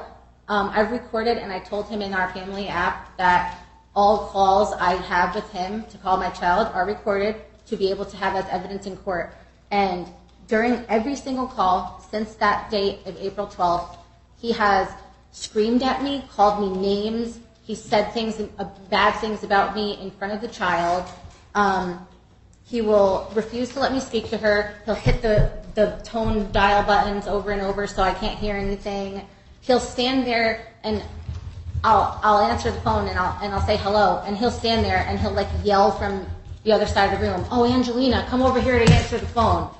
He won't like walk over to her and hand her the phone. He's clearly in a different room, and what's really upsetting to me is that he constantly is saying these disparaging remarks towards me, and I've not said one single word to him at all outside of the parenting app. Why don't you tell me what it is that he says that you're describing as disparaging? He says, "Oh, you're fucking stupid." He says, "You're you're a loser. You're such a child. Nobody likes you. This is why nobody loves you." I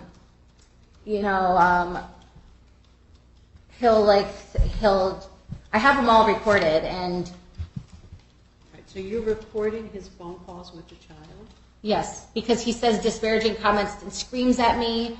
He's saying all these rude comments to me in front of the child, and not only that, but he refuses to let me speak to her. And on several occasions, like on this past Sunday, I tried to call. I called one time. He wouldn't give her the phone. He also insists on him holding the phone, and he will talk. Like, I'll say to him, every time I try to speak to the child, he interrupts, and he will respond. If I'm asking the child a question, "Oh, what did you eat?" "Oh, well, we ate this, we ate that." Like, he'll respond. And I get like frustrated because I'm not trying to speak to him. I don't want to speak to him. I want to speak to the child. And then he will refuse to let me talk to her. So on this past Sunday, for example, he refused to let me speak to her, and I called multiple times. Finally, he answered, and I heard him yell from across the room saying, "Oh, come over here, Angelina, to answer the phone." And then he, it sounded like he was going to put her on the phone, and then it sounded like she hung up, and then I tried calling back 11 times. I left voicemails. Each time I called, I recorded myself leaving a voicemail to document the time and everything. And he did not answer. He refused to answer. He only answered the one time, and he just let her run away, and he didn't even have enough decency to answer me in the app or anything, or to try to just let me say goodnight to the child. And he'll talk about me with his 14-year-old son, and he'll make insults saying she's. How do you know that? Because I hear them talking. He has it on speaker every time when the phone call. it's on speaker, and you can hear his son and him talking on the speaker when I'm trying to just say goodnight to my daughter. Okay. So I want it to be so all of what our... is it that you're asking me to order about the phone calls? I'm sorry? What do you want, are you asking me to change the orders about the phone calls? Well, the other thing about the phone calls is that when he calls, she'll start crying, and she'll have a meltdown, crying, screaming, saying, I don't want to talk to you, I don't want to talk to you. And, like, so I feel that this is, like, upsetting to the child, and it's causing her more anxiety and stuff, and I feel, is, like, trying to manipulate the child and trying to say, don't talk to her, don't talk to her. So, you know, I feel like, you know, I do want to be able to have the ability to call my daughter to say goodnight, but I do wish that you would make it so all communication between the parties is limited to the parenting app. No communication through the parties during any phone contact, because every time he uses it as a means to say these nasty, mean comments in front of multiple children. And, you know, I've had conversations where I call my daughter, and my 7-year-old is next to me, and he's over here calling me names, and it's being recorded. And so it's like, I don't feel comfortable with that. I don't want him to be able to speak to me at all, unless it's in the parenting app. And I want him to have to read it within 24 hours and respond. Okay. And same vice versa. Okay. All right, do you want to put some money in the meeting? I just wanted to just wrap up really quick, Okay. because I don't want to lose an opportunity to say what I have to say. It's not a choice. I mean, you know, if you why don't you still put money in the meeting? We'll come back in 15 minutes, and then you can finish up. Well, what about the financial discovery? All right. Well, that's a separate issue. I asked you. We're going to get to that last. All right. We're in recess, ladies and gentlemen. So the folks on our earlier case can come back up. Antar and Lodice, come on up. So the parties left. I think that this is my interpretation. I think that he left. Miss. Yes. Okay, so we'll just have to read it until.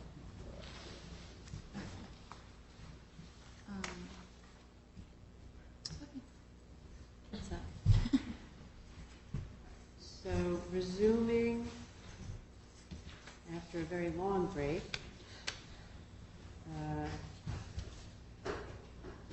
Antar and Lodice. I'm going to hear from Mr. Lodice for a little while. Mr. Lodice, you've been sworn in. Yes, Your Honor. So I have a couple questions for you about some of the things that Ms. Antar said. Okay. But why don't you start by telling me if you want any changes to the current parenting plan, and if so, Yes, what I would. they are. I'd actually like to take over as primary residency for Angelina, and then I would also like to obviously readdress our orders that are in place because it would not match the primary residency. And why do you want primary residency? I just feel like that everything that Theodora has done for our daughter, or to me, or to our daughter, I should say, is nothing but hurting her. And you want me to start going through everything? Well, look, I don't think I have a motion before me from you to change. Yeah, I don't understand how you didn't, considering I filed it and everything. All right. Well, let me just. There's a lot of motions. Let me make sure I'm right. Earlier you guys said that it was not served. That could be. When did you file it? That was March 17th, I believe, was the day, Your Honor. March 17th.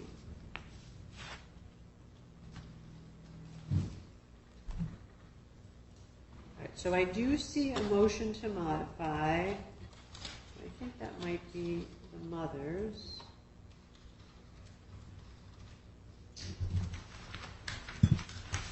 I see something back in March 10th. But that might be the day. I know it was that week because it was the week that we were here at court.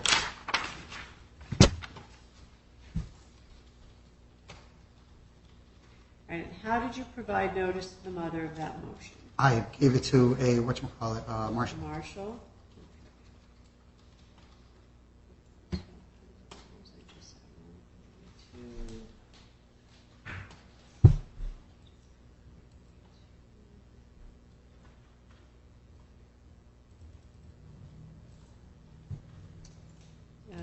you get anything back from that, Marshall? I do not recall. It was a while ago. I don't think so. I don't see a return of service in the file for that. So would you take a look? Because there's a lot of motions in here. All right, so let's put that aside for a moment. Why don't you tell me about some of the requests that the mother is making about changing the access schedule and the Sundays? And Yeah, I don't want to lose. I only have 2 days off a week, and I get to see my children those days. I would definitely don't want to lose that Sunday with my daughter, especially considering I have my other children that day. Are they with you every other weekend? Or No, every week. Every weekend? All right. So what about the issue that the child's never with the mother on the weekends? I mean, that's kind of a... I would be open to that, but the only thing is, I just want to have, I feel like there should be a limit on that, because she's the kind of person who will take advantage of any loophole there is in our agreement, like she's been doing all along. And so I want to make sure that if she does that, it's not going to be, okay, every single week she's like, hey, I want Angelina this week. Hey, I want Angelina this week. Well, I agree it should probably be a fixed weekend, like the last weekend of every month, or the first weekend of every month, or something like that. I agree you two need a schedule. So is that something that you would consider? I'm asking you. You two You're asking me? Yeah, I'm asking you. Oh, I'm sorry. I mean, yes, I would be open to that. All right. And when would you want, if let's say Angelina was with her mother, you know, the second weekend of every month, when would you want to see Angelina that week? To make up for it, you're saying? Yeah. Whatever days would work best. If we're saying the weekend, what would the weekend entail? You talking about Saturday, Sunday? You talking about just Sunday? I think the child would stay with the mother that weekend. Also, stay with the mother all weekend, Yeah, so I wouldn't see her all so week. she could, you know, have once a month. So then I would drop off on Monday, and I wouldn't get to see her again till it would probably be, the following it would Monday be 2 then? weeks, right. So that's what I'm saying. Like, if you were going to have the child not during those weeks, but not on a weekend. When? It's almost similar to our old schedule, which was like the 2-2-3 plan. Okay, well, I mean, if we do that, yeah, that'd be fine. But then, like, maybe it would be the next weekend I would have her, whatever. If I'm losing 2-3 days, so it would be that Wednesday, Thursday, Friday, Saturday, Sunday. Oh, okay, I see. You know what I mean? Yeah. So this way, the following weekend, this way, it's kind of like I guess a week on, week off type thing almost, but with a 5-day thing on it. So you would want the weekdays before your weekend. That would Yeah. make sense to you. Okay. Yes. The only challenging thing with that now is she removed her from daycare as of Monday because she didn't like that the daycare teacher wouldn't make me bring in extra things for her. So now we don't have a daycare for our daughter. This is the first I'm hearing of the one from Bethany. I had no idea about that until she brought it up today in court. Well, I think if the This is child our- was with you during those weekdays, Yep. considering how far away you live, Yep. from the daycare she's using, that you would be responsible for your own. You make whatever arrangements you think are right, because it'd only be once a month. Also, remember, it'd be like 2 days once a month. So I don't know. You might take those days off. The child might be with your grandmother, your mother, whatever. Yeah, it's just hard for me to take days off because I owe a lot of child support I'm trying to catch up on. And it's just hard for me because without me working, I don't make money. You know, I have to If stay. I were going to order that, I would say you would make your own daycare arrangements. Okay. And you wouldn't be obligated to use the daycare back in Bethany because I think the commute's too far for the child to do. Yeah, well, I mean, either way, we have to figure out a daycare situation because our drop-off is always at the daycare now. So, like, that's the way we made our last schedule. So now I don't know what the drop-off is. Well, We have it what set. would you want it to be? We did a backup where it was her mother's house. Somewhere in the middle would be ideal. Like, I don't want to have to go. And this is my big issue about bringing her to church Sunday because I brought her to every special event that she said I wasn't bringing her. Like the Greek Easter, the Passover, the name day, all those special events. I made sure I brought her to church on time. She's never there at church. It's always just her mother there. She doesn't go to church. She says she does. She doesn't. I can have her mother verify that if you need me to. There's no interrupting. And like that's the We're big gonna thing get- is it's we're an gonna go hour on. away. Gas is. We're going to get back to that. But Okay. let me just, for my sake, one thing at a time. Of course.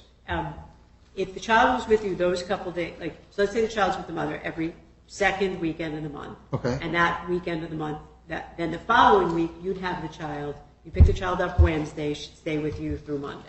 Okay. Right?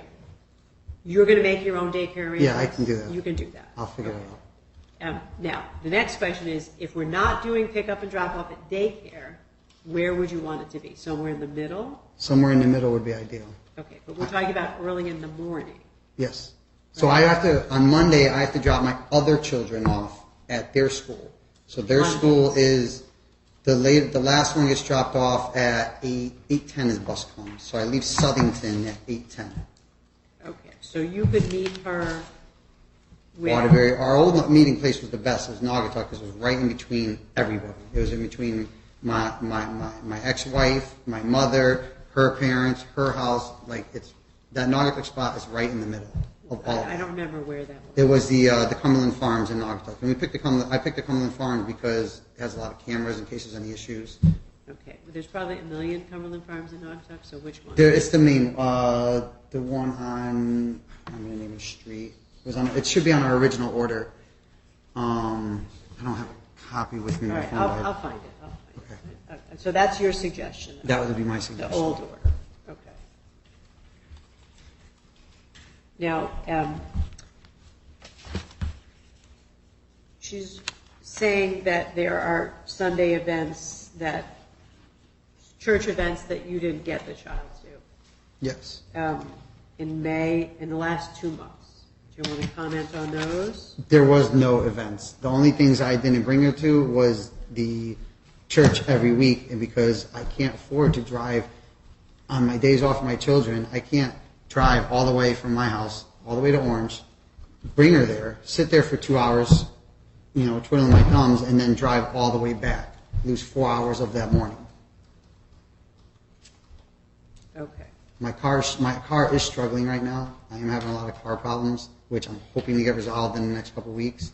But it's going to cost more than I could afford right now. So long distance, it took me an hour and a half to get here today because I keep having to pull over, shut my car off. Okay. What about Our Family Wizard? I'm sorry, what about what? The wizard, Our Family Wizard? Yeah, Tell so me about that. when that happened, I downloaded it 3 days later. I didn't download it first because when we first discussed it in court, the judge says, there's 2 ones you can use. You can use App Close or you can use Our Family Wizard. And she was telling me at the court that the App Family Wizard is only $99. So I said, fine, you know what, we can do that one. When I looked it up, it ended up costing me $340 because I had to pay for myself and her.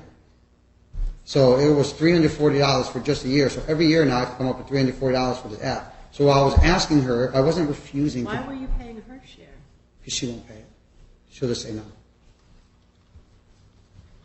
I think you were each supposed to pay your own share. Okay. All right, we'll get back to that. And then I asked her that whole week, those first 3 days, I was like, can we please just use an app that's free? I really can't afford to shell out $340 right now, especially since I had to give her money for the party also, which I also want to touch on that too. We're going to get back to that. Okay. And then she kept saying, well, stop harassing me, stop calling me, and that's when the police called, and I was like, fine. So I borrowed the money from somebody and paid for the app for both of us. And then I sent her the email, and then 3 days later, she finally responded and signed up. And when was that? I believe, I want to say, it was like the 18th, 4/18. I can probably verify it on the app. For my email. Tell me about the birthday party. Okay, so the birthday party, we were talking about the birthday party.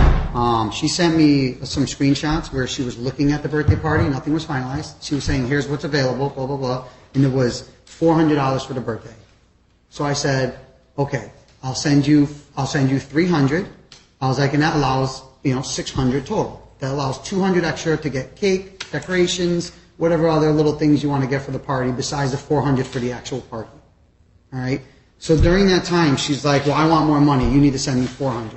And I was like, well, I can't afford that right now. I feel like 300 is a fair amount. That gives you 400 for the party because that's what she was showing me the bill was. It was like $401.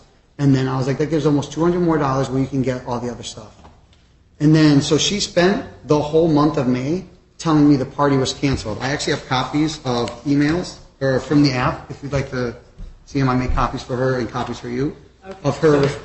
Of her saying I canceled it. Don't read to me from those yet. Let's Okay. just, She told me the whole month the party was canceled. Those are emails from her These to are you? from the app, Okay. communications from the app. All right. So you want me to look at them? I do. You got to give Mom copies, and then I'll look at them. I do. I have a copy for both of you. Okay. All right. So, ma'am, are those what he says they are? Are they communications between the two of you over our family wizard? There are partial communications that don't have the complete, they don't have the full Okay. transaction. So, but they are what he says they are. They are partial communications. All right. So those can be entered as a full exhibit then. They'll be, I don't know who's who here. Defendants. All right, defendants A, thank you. All right, let me take a look at these.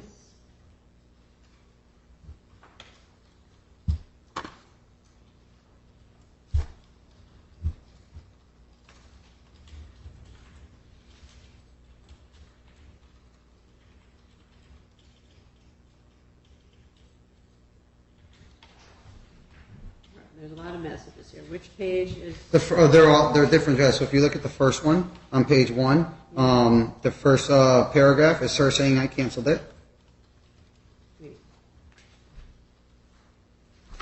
And that was May 3rd.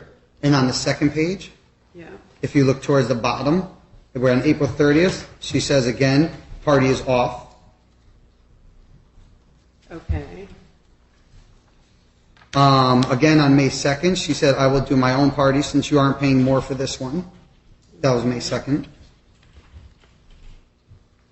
Okay. And then the other one is her saying, I'm not doing it with you because you're being rude and disrespectful. I don't need to be around you. Please leave me alone and stop harassing me. And I was explaining to her that, the party cost this much. I sent you an extra $200. And this is her still just denying it, saying that we weren't having a party together. And then throughout the month, I kept asking, what day is the party? What time is the party? Are we doing a party together? We're supposed to do a party together. And she just wouldn't respond to those messages until the day before I got a mail. Now, this is after I already planned my own party with my own family and everybody because I have to have a party for my daughter. I'm not going to not have one because she's not going to have one. So then I planned my own party. So the day before, she decides to tell me, make sure Angelina's in her dress for tomorrow. And I'm like, for what? For her party. I'm like, well, I never did that. So nobody in my family got any invitations or anything for this party. No one in my family was at the party except for my brother, who she called the morning of the party to tell him that she was having a party for Angelina. Are there more communications between the two of you after May 3rd about the party?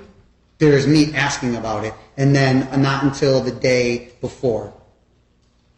I don't have any printed. I can have them. I can get them printed for you if you'd like to see them. Okay. All right. I mean, everything she does, it just hurts Angelina. So like when we were talking about the phone calls before, now that's a big issue with us. So Angelina is 3. So when she calls for her to talk to her on my phone and I call to talk to her phone, she's always just like, I don't want to talk to her. Or she'll say the same thing, I don't want to talk to him. Right? And then if you give her the phone, she'll just hang up. So what happens is when I call Theo, or I call Angelina on Theo's phone, she'll give Angelina the phone, Angelina just hangs it up because she hits the button. She hits the button.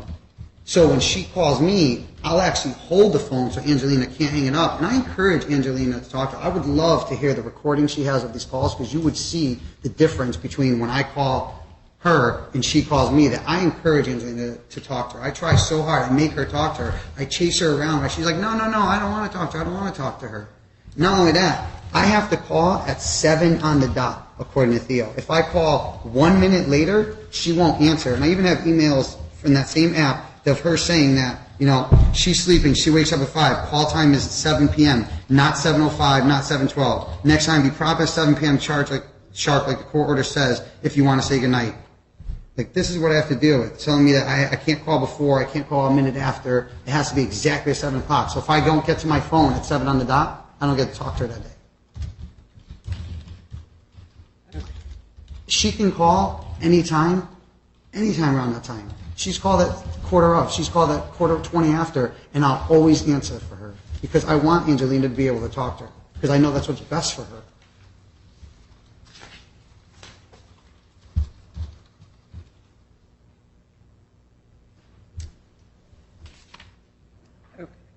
Okay. She indicated that the child support has not been paid. Is that accurate? That is accurate. I am behind on child support. My bank accounts are empty. One's negative. The other one has like $12 in it. I'm struggling right now. I'm having trouble getting by. Are you working? I am working.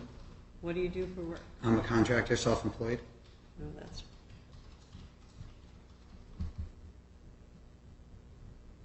I'd be happy to show all my bank records.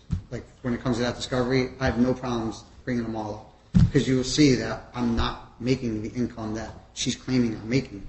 And like she says that she's struggling paying child support. She went on vacation last week out of the country.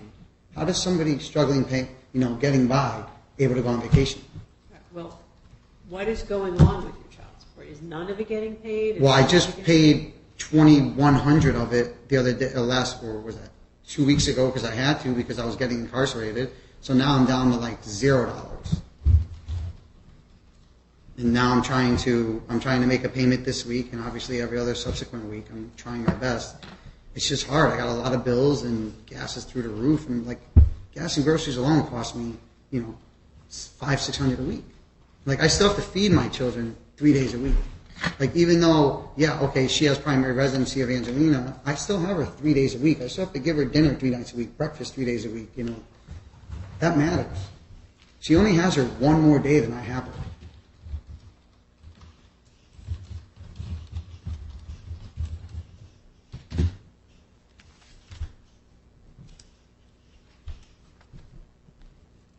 I've been paying the daycare on time every time. And I also have a letter from the daycare. What's the daycare order? I don't understand the question. What are you required to pay? I believe 50-50 we agreed on. Oh, okay. See, when we agreed to all our agreements, we didn't do it through like you guys, when I say you guys, the court, deciding what we pay. We kind of came to our own agreement. I was making more money back then. I had a different job. So I agreed to pay half the daycare. I agreed to the $120 a week. Like all that I need to reassess now because a lot of circumstances have changed in our lives. Okay, well, if you two are both using the same daycare and both responsible for the payments, then ma'am, I don't think you can choose the daycare without his input. Like, I didn't realize that you're supposed to each pay, you're sharing the work-related daycare costs? Your Honor, may I speak, please? Okay, I'm not interrupting him to get your side of the story. I want to understand, is he supposed to pay half the daycare? He is court ordered to pay 50% of the daycare costs. Your work-related childcare? For any work-related or any childcare costs for my child, yes. Okay, but so then you two do have to kind of cooperate on which provider you're using because it can't be like a crazy expensive person that you each have to pay half for. I thought you were each paying your own work-related daycare costs. And what's all right, so who do you use for work-related daycare? Well, I had the advantage of taking Angelina on my time off. Okay. So if we change that, then we have to. Then I'm going to have to find my own daycare. Well, on those then days. we're going to have to make different rules for the daycare. Okay. So if I enter orders of that keep the child with the father during your work weeks, then we'd have to make some arrangements related to the daycare. Okay. What? Can we make it where we just pay our own work-related daycare? Like, isn't that what child support partially is supposed to cover? No, child support has three parts. It's got child support, which you pay to each other. It's got work-related daycare costs, and it's got medical costs. But I misunderstood your situation. That was my mistake. So she has a schedule that she makes herself. Like, she can schedule appointments ever. So I have to pay for a full week of daycare. So do you. You're both self-employed. Yeah, but I'm a contractor where I can only work like 9 to 5 type hours for people's houses. I can't choose to go to someone's house and work at 9 o'clock at night. She can go she can do her work anywhere from her house. You can't do your work early in the morning and on the weekends? I can do it early in the morning, yes. You can't do your work on the weekends? Well, then I'll have to lose time with my other children. Okay. All right. What else? We have a few more minutes before we have to lunch. We have to take lunch break. So what else did you want to tell me? She's saying I moved around a lot. I didn't. I literally was at my mother's house until I got my own place, and those are the only places I've lived. She's saying I'm having different women around my daughter all the time. I don't have any women around my daughter except for the one I have been currently seeing for a while now. She says I use drugs. I don't use drugs at all. She's just trying to like throw things to like soil my name. She says I'm creating emotional damage for my daughter, which is the opposite because she's creating emotional damage. That's why I was applying for the custody because she had been refusing to take her. There was weeks on end where she didn't even see Angelina. And the reason I did say that Angelina doesn't know her because Angelina doesn't. When Angelina's with her, she spends most of the time with her mother, not with Theo. And like finally, since our last court date in April, she has been following the agreement and taking her. But prior to that, there would be weeks on end she would just refuse to take her. And I have plenty of emails and stuff that prove all that. Right now, even when we left court, our last court date with you, and we went outside, she followed me to my car, even though we had just, or it might have been Borland, we had just decided the new pickup time and where it's going to be, and she followed me to my car, and then stood in front of my car, refused to move until the cops came. She ended up getting arrested for filing a false report and disorderly conduct, and now there's a restraining order against her protecting me from being harassed. All because I wouldn't go pick up my daughter early because I couldn't because I had an appointment to go to. You have a protective order against her? Against her. Which court did that go to? To here. You went across the street? The one over there. Okay. Like everything has been harassment. She's emailed everyone in my family. I can't even post pictures with friends because she'll email them. She'll send them pornographic pictures. She sent my own mother pornographic videos she found of me from years ago. My own mother, she sends them. Like pornographic pictures that I've sent to her, that we've sent in private to each other, she would send to my family, my friends. I have like 25 different people who are willing to come in and testify on her harassing them. She's unstable. She's not showing that she can be a good mom for Angelina. And another thing on our agreement is we set it up where on Fridays she can bring her to my mother's house. And when we were setting up the agreement, I was like, okay, don't bring her past, earlier than 9 o'clock. So do it like, anytime after 9 a.m. Now, for her to like attack me now, what she's been doing, she brought her last week at like 9 o'clock at night. Like she's telling me that our daughter goes to bed at 7 when I'm calling, that I can't call later than that. But then she's bringing her to my mother's at 9 o'clock at night. She's just doing everything she could to try to just make things difficult for us. And it's only hurting Angelina. It's not hurting me. It's hurting our daughter. And our daughter is telling me all the time, like, I don't want to go back to Mama's. I'm like, you have to. I'm like, I don't know what to tell you. Okay, we are gonna break until 2:15 for the lunch recess. Okay. And then we'll come back at 2:15 and we'll finish up with you, and then I'll have some questions for you, and we'll see where we're at. So I'll see everybody at 2:15. I think they could probably leave you their stuff, right? Yeah, so you can leave your things on the table because the courtroom will be locked. Yes, ma'am. Your Honor, I'm asking if, due to all these false allegations he's just stated and the fact that I wasn't allowed to, I feel I'm being treated unfairly. I wasn't allowed to give any of my evidence, but you willingly took his evidence, and I asked for an attorney when this first began, and I was denied that right. I would like an attorney, please. I don't feel that I'm being treated fairly. I'm feeling that this is unfair bias towards him on your end, and I feel like I'm being treated unfairly by this court, and it's an unfair bias. I'd like an attorney. I have over 90 exhibits that I prepared for today's court date. Ms. Antar, number one, I've already addressed your request for an attorney. Number two, you didn't offer me any exhibits. So it's not that I didn't take them, you didn't offer them. So if there's something that you want me to look at, then we'll do exactly the same thing that I did with the things that he wanted to look at. But he said, I want you to look at this. You never said that to me. I didn't know you had exhibits. I was interrupted multiple times by you. Yes, ma'am. You are interrupted because you never stop talking. The only way that I can get you to listen to me is to interrupt you. I don't normally interrupt litigants, but this is the experience that I had with you the last time you were here, and this is the experience I've had with you here today. I do listen to you, but you go off in different directions, you don't stay on the subject, and when I'm asking you questions, you don't answer them. So as a result, you get interrupted by me a lot, because I've got to get certain information out of you, and you're not volunteering it. So yeah, you're getting interrupted, and I know that's frustrating for you, but I've got to get certain information from you. And you're telling me a whole bunch of stuff that doesn't matter for the motions that you have on before me. So when he is done, and I have some questions for you, if there are things you want me to take a look at, we will go through the same exercise. What are they? Are they admissible? We will do the same thing with the things that you want me to look at. But we'll have to do that after the lunch recess. As for the attorney request, I've already addressed that. I will see everybody at 2:15. I just want to confirm, am I being denied the right to an attorney? Ma'am, we don't appoint attorneys in family If I court. want an attorney, do I not have the legal right to hire an attorney to represent me in this case? Ma'am, you can hire whoever you want, but you can't have your case continued because you want a lawyer, because the case has been scheduled for many months. Well, why are we hearing his motion that he never served me on? I was never served with that motion. I will see everyone at 2:15. Thank you. We're in. All right. Makes sense, don't it?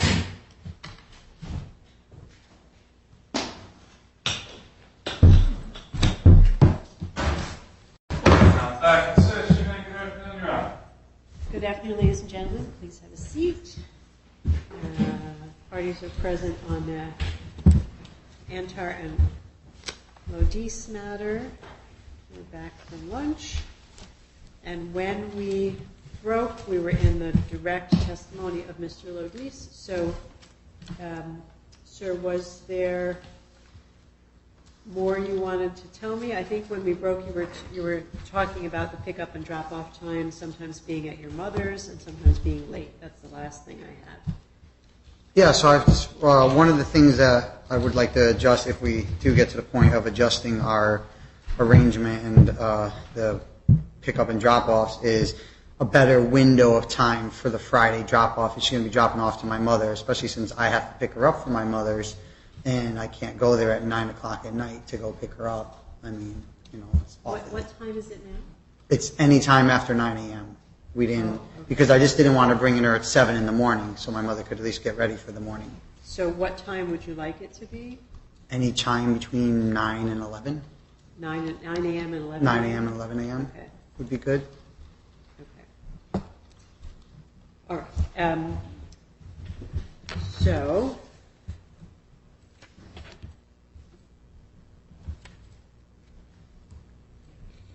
Kind of lost track of what we were, well, what we discussed. I'm looking at my notes, and then if there's, I think you told me things that you wanted to change.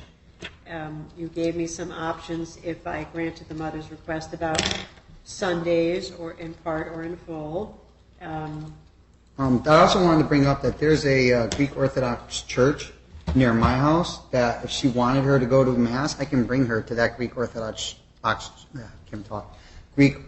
church right near my house. Is that a religion that you participate No, that's her same religion. Okay. It's just the one closer to me. So this way I wouldn't have to drive an hour to her and then an hour back. It's in walking distance of my house.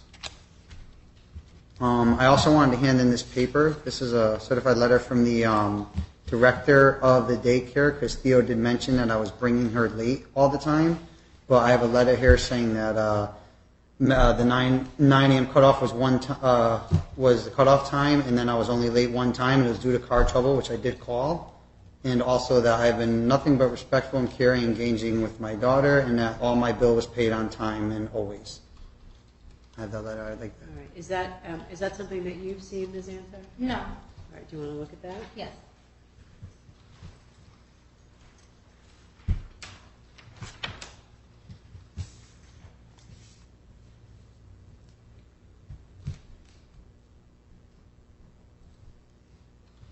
I'm going to object to this because there's information here which is not factual, and I have evidence to prove otherwise.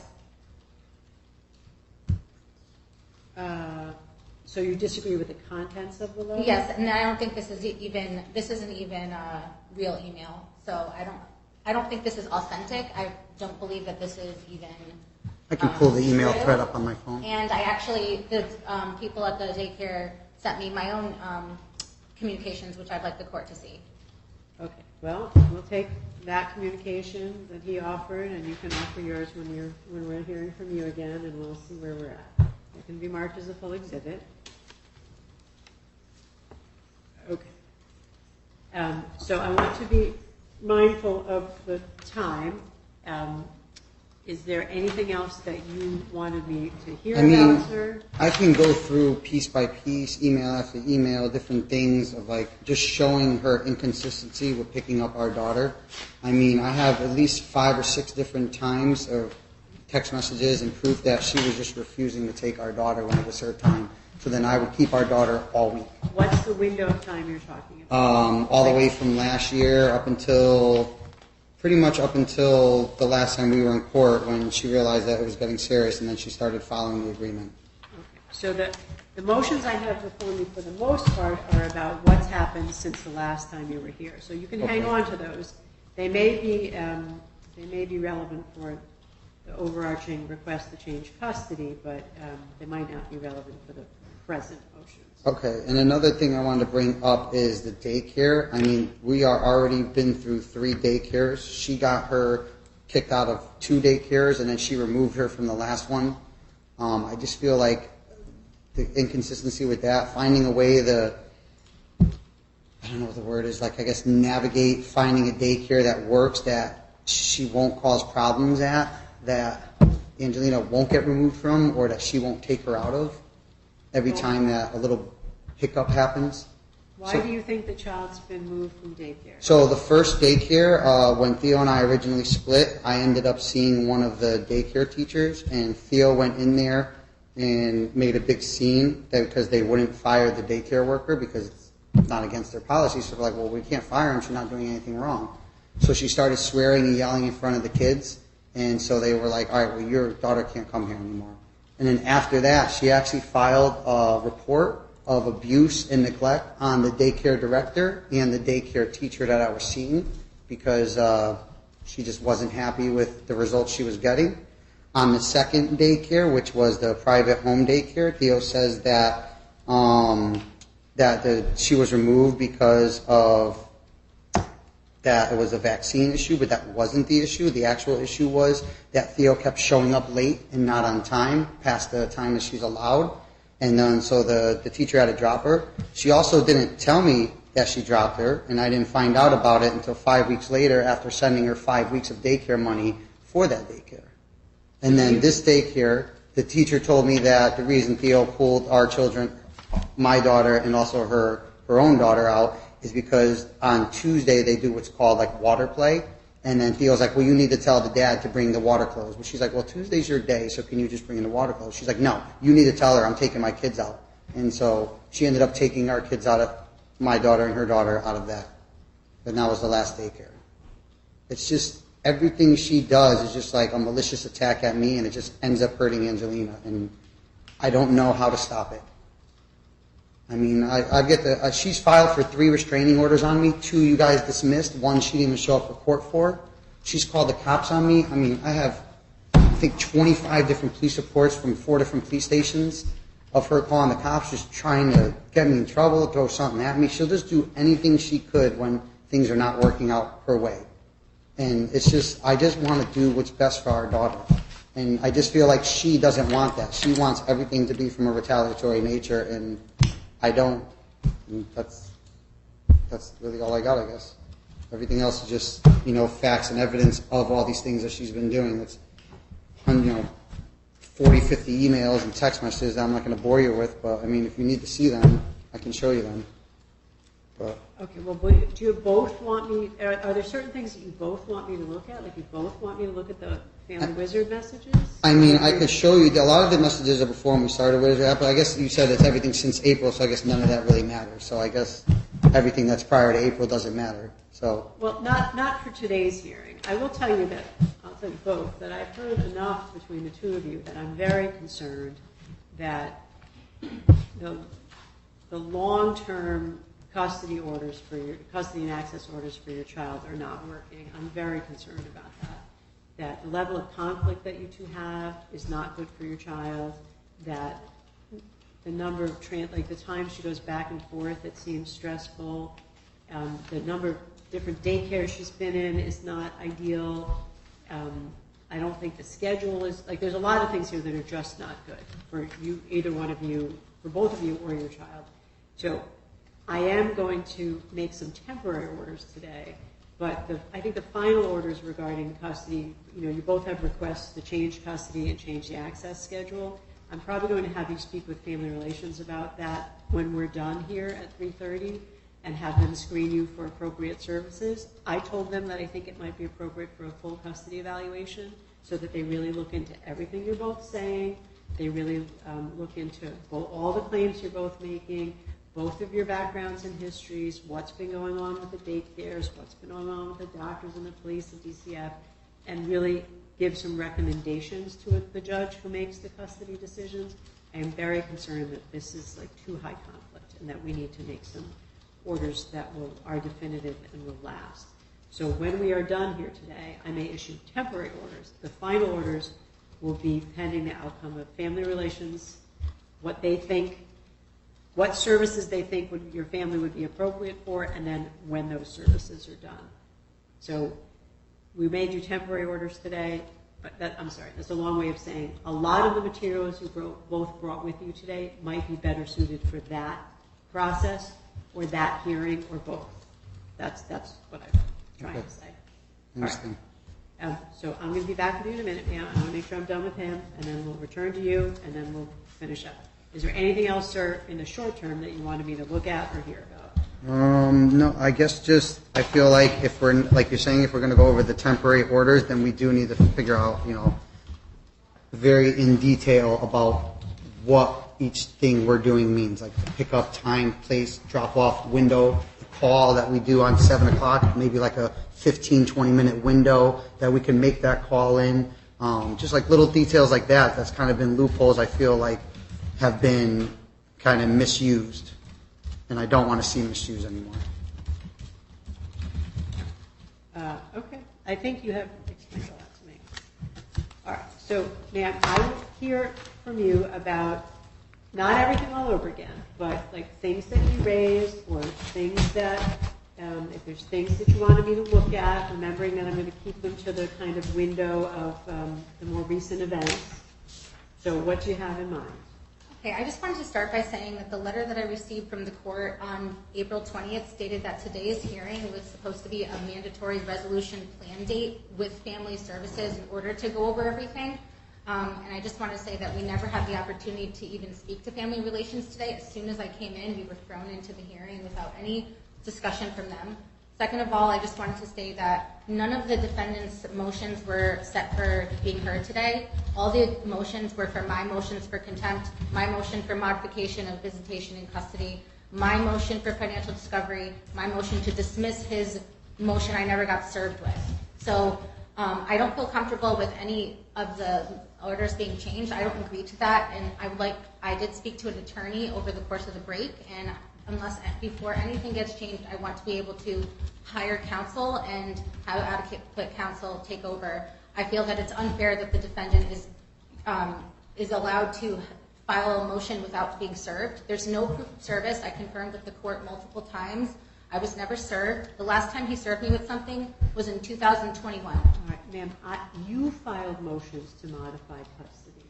Right. I filed a motion. So when you file a motion to modify custody, both parties can be heard on that motion. So just because you filed a request doesn't mean that he can't say, oh yeah, I do want things changed also. You're both allowed to do that on a motion to modify. Okay, so his motion number 142 that I was never served with, is that gone now since that was never served properly? Well, I'm not sure. I'm going to have to take a little time to look at the file about that. But the issue of custody and the access schedule is before the court by virtue of your motions. So even if you weren't served with his motion, it doesn't mean that I wouldn't be hearing motions today. Okay. So it doesn't mean I wouldn't be hearing those issues today. Okay. So I just wanted to say that everything that Mr. Lodice just said was completely false. I just want to start with what he said about the April 8th incident. So remind me what happened on April 8th. So on April 8th, we appeared in court in front of you, and that was the day that you kind of got mad at us and told us to leave. But during that hearing, that was supposed to be for an emergency ex parte motion of custody, which he states that I refused my child. I've never once refused my child. I was begging him for a very long time to be able to. We are, listen, I want to hear April forward, okay? He Right. said that, but it doesn't matter, because. Well, I'm that's just not responding to what before he said. me. I know, but it's not necessary, because that's not before me. We're dealing with more recent events. He told me that you followed the schedule since you set this new schedule, so that's fine. That's He the part also that matters. he also stated that in court that day we changed the schedule and then I followed him to his car and got arrested. That's not true. On that day, nothing was changed in the schedule. You told us that we would have to wait until April 12th, which was the following Tuesday, in order to discuss any of that. I said, please, can we please change this, because it's saying that we have to meet at Cumberland Farms in Naugatuck at 5:30 on Fridays. This is causing problems. If I explained to him that he hadn't been for 6 to 7 months prior to that April hearing of April 8th, from September to April, he was bringing the child every Monday to my mother's in Woodbridge, and he was picking her up every Friday from my mother's in Woodbridge. There was no conflict because we didn't have to see each other during the pickup drop-off. There was no issues. Then in March, he got mad. He started saying, from now on, I'm sticking to the agreement by the book. I remember you Right. telling me all of So that. after all that, on that day when we left, you said to us that you encouraged us to resolve our issues and work together for what's in the best interest of the child. And just like I said that day, that's all I wanted to do is get along with him. I don't want to continue to fight with him. I said to him, listen, I have an appointment. I'm supposed to be meeting a customer at 5 o'clock in Oxford. The child is at Woodbridge at my mother's, which is about 15 minutes from this courthouse. He lives in New Britain, 45 minutes away. I said, it's almost 4 o'clock now. When we left the court that day, I said, can you please just go get the child from my mother's? I have to go to be in Oxford for this appointment. He says, no, I'll see you at 5:30 in Naugatuck with the child. I said, I'm not with the child. It doesn't make sense. When we made that agreement, he says it was because it was halfway between both of us. That's not true. The only reason we chose that was because it was on my way to and from work, and I used to bring her with him. What he said about the daycare? Let me stop there. Yes. I have questions about that. Okay. If you both have flexible work schedules, why can't you meet in the middle to exchange your daughter? Because I don't have a flexible work schedule. He owns a successful construction company, and he has full control over his schedule. I don't. I thought you worked for yourself. I do work for myself, but I don't have full control over my schedule. All right, explain to me the work situation. So right now I have like a publishing company, and I sell newspaper ads and things like that. So sometimes when the paper comes out, I have to drop off the papers that are extra. I have to make appointments with clients, things like that. It's also, if I'm meeting with somebody at a place of business, I have to go during business hours. I can't just do it on. What I'm asking is do you get your own clients, or do you work for somebody else as an independent contractor? That's what I'm trying to understand. I get my own clients. So to a certain extent, I can control some parts of it. But what I'm saying is our schedule from February, from the last time when Judge Price Borland on April 12th ordered the change, all she mainly changed was the drop-off point. She got rid of that Naugatuck thing. And the only reason why I agreed to at first, I said, I'm having her in a new daycare, which I would just like to start by saying about the daycare, because that was something that you brought up saying that you were concerned about, but the way he's saying it is simply inaccurate. The first daycare, she was not kicked out of. I enrolled her in that daycare when she was 2 months old, and she was going there full time. It's the same daycare that my 7-year-old attended for 3 years. So I felt comfortable with that daycare. I found out in 2020, in December of 2020, that he was having a relationship with the 18-year-old daycare teacher. You were way too far afield for me. Okay, but he said... I said April of 2022, and you're in another year. But you're saying, why is she changing so many daycares? It's extremely important that you understand this. She did not get kicked out of the daycare. I have printed emails from the school. When I emailed them and said to them that the issue was that, one, she was having a relation... The girl actually complained that he was sexually harassing her. And the school was aware of it. They said no communication between him and the teacher unless it's through the Hi Mama app or through email through the school directly. The school, I have emails from the director, Dawn, stating that no communication between the two, which the girl was 19, he's almost 40.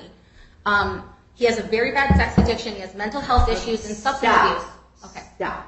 I asked you why you can't, if you both is self-employed, why you can't meet in the middle instead of meeting at daycare. answer that question. Can't have anything to do with his age or tell me that. That's what I'm asking you. Because that's not what we agreed to, and also on my schedule is I going to be... understand that's not what you agreed to. I'm trying to figure out how to have less conflict for your child. So tell me why you can't meet in the middle somewhere, or why he can't drop the child at your mom's, or you can't drop the child at his mom's. What's wrong with Here's the those thing, he had no arrangements? problem dropping the child to and from my mother's for 7 whole months. I'm not asking you that. I'm asking you about the current arrangements right now. Like, why can't that happen? I think the current arrangements are absolutely fine. There's no reason to change it. Since April 12th, there's been no I issue. understand that that's how you feel. I'm asking you, why can't it be the other way? If your schedules are flexible, why can't you drop the child at your mom's? Why can't you drop the child at his mom's? What's wrong with those arrangements?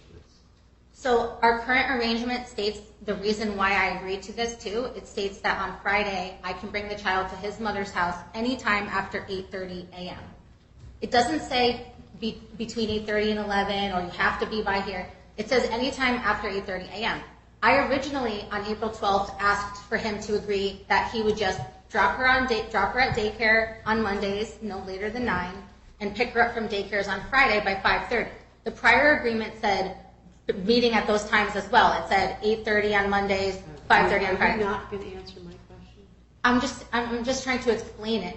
I'm trying to explain myself. So to answer your question, I understand you don't want to, but is there anything that prevents you from doing it? Let's just make a decision. Prevents I me from understand doing you what? don't want to, but is there any reason why you can't exchange the child at your mother's homes? Well, currently, that is what we are doing. So I don't understand why you're asking that question. Well, no, he's dropping the child off at daycare on Mondays, right? Which we don't Just have anymore. on Monday. We do have daycare. I told him in the app the daycare is called Bunny Village in Bethany. She's registered. She's going to be going there regularly full time. All right, so let me ask you this. He has said that he'd like to make a window for when you drop the child off at his mom's house so that his mom has some predictability. So he's proposed sometime between 9 in the morning and 11 in the morning. Does that work for you? It absolutely does not work for me. And the only reason I agreed to bring to his mom's in the first place was because there was no window. Originally, I said I want him to get her from daycare. And he said he can't because he might have to work past 5:30. But he testified that he gets out at 5 every week. So what would be an appropriate window for you? I would say maybe between 9 and 6. And also to answer what he The said. whole work day? Well, the thing is, if I have to go all the way and drive 40 minutes to Waterbury to drop her off, that's a huge inconvenience for me. Okay, So let me just point out to you that you want him to drop the child off at daycare exactly at 9, but you want an 8-hour window when you drive the child off? the only reason why I said exactly at 9 was because that particular school had a policy which stated that the children had to be there no later than 9, and if they're not, they're denied access for the day. So when I was making that request in court, this was before she started her first day there. Then when we started, they said, okay, 5 minutes is okay. And then I found out that she made an arrangement with him that he can bring her within 30 minutes late. So then when he didn't bring her until 10 o'clock yesterday, and we had to call the police to find out where he was because he wasn't responding in the app, it was concerning to me. The new daycare actually stated that there is no cutoff time. So they said, you're not limited to bring them by 9, you can bring them anytime. And on Fridays, they close at 6. So if he was to go back to what it was before, where he was picking her up on Friday, instead of me dropping her off to his mother, I'm suggesting he can do drop off and pick up at the daycare, then we don't have to see each other. I'm not going to make one side do all the driving because I don't think that's fair. And I think it's fair that his mother have a window when she can expect you to be there. So I'm asking you what a reasonable window is for you. 8 hours is not really reasonable. Well, he stated to me that she's home all day, she's retired, and she has her other grandson, so that any time is fine. He said there's no pressure. And so for me, with the sporadic way that sometimes I might have appointments, so if, let's say I don't have any appointments on Friday, I don't want to have to rush to go there. If she's going to be home all day, I think it's reasonable. Anything after 5, 6 o'clock, I can understand is a little late. And the reason why I was there at 9 o'clock was because we didn't go out of the country like he stated. We actually went on a trip to Florida, which I paid for after saving 3 years worth of credit card points. And I had a flight which was scheduled to land in Hartford at 6 p.m. And I scheduled that flight intentionally so that she could get to his mother's house at a reasonable time. However, this flight was delayed by almost 3 hours in Orlando. So I had no control over that. We were 3 hours delayed. We didn't get back to Hartford until almost 8:30. I rushed to get her as early as I possibly could at that time because, again, I would have liked to have kept her longer, maybe Friday, Saturday. However, because the way that our agreement is now, there's no leeway. And I disagreed with what you were saying before about making a set weekend every month. That's not what I'm asking for. I'm just saying if there's a special occasion or something that both of us should be able to give the other person, like just if he wants to take time off on a weekend, if he has a special thing to do, he can say to me, hey, I have an event. But you guys can do that now. You Right, don't need but a he won't talk to me unless it's court order. Listen, I am not going to put you two in a position when you leave my courtroom today where you have to agree on more things because you haven't agreed on anything in front of me the whole time you're here. So if your request to have the child sometimes on the weekends is a totally reasonable one, that's totally reasonable. Every parent would want some weekend time with their child. But I think we have to fix the schedule because there's no way that you guys are going to work it out. You can't work anything out. You couldn't work your child's birthday party out. So that's why I'm asking you these questions, because I would like to grant some of your requests, but I'd like your input. So that's why I'm asking you about the window of time to drop off at grandma's, which I don't think you've answered, but okay. And that's why I'm asking you about weekends, because you should have some weekend time with your child. But you two need a fixed schedule so that you're not negotiating.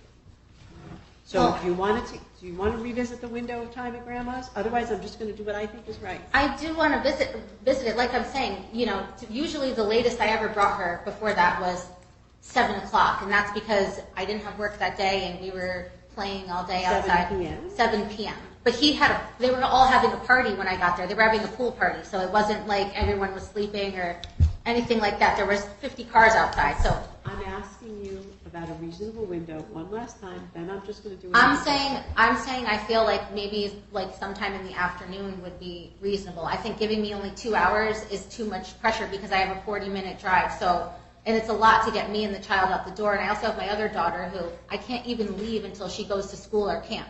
So if you're saying I have to be there by a certain time and I have to drop her in camp or school. That's what I'm asking you. What time do you drop the other child off? It depends. She's in a couple different camps this summer, and then usually she goes to school when it's during the year. So right now she's going to be in camps where it's like in Milford, and it's starting at 8:30. So by the time I get from Milford to Waterbury, if the cutoff is 11, it's like it's cutting it close. So I would say to make it sometime in the afternoon.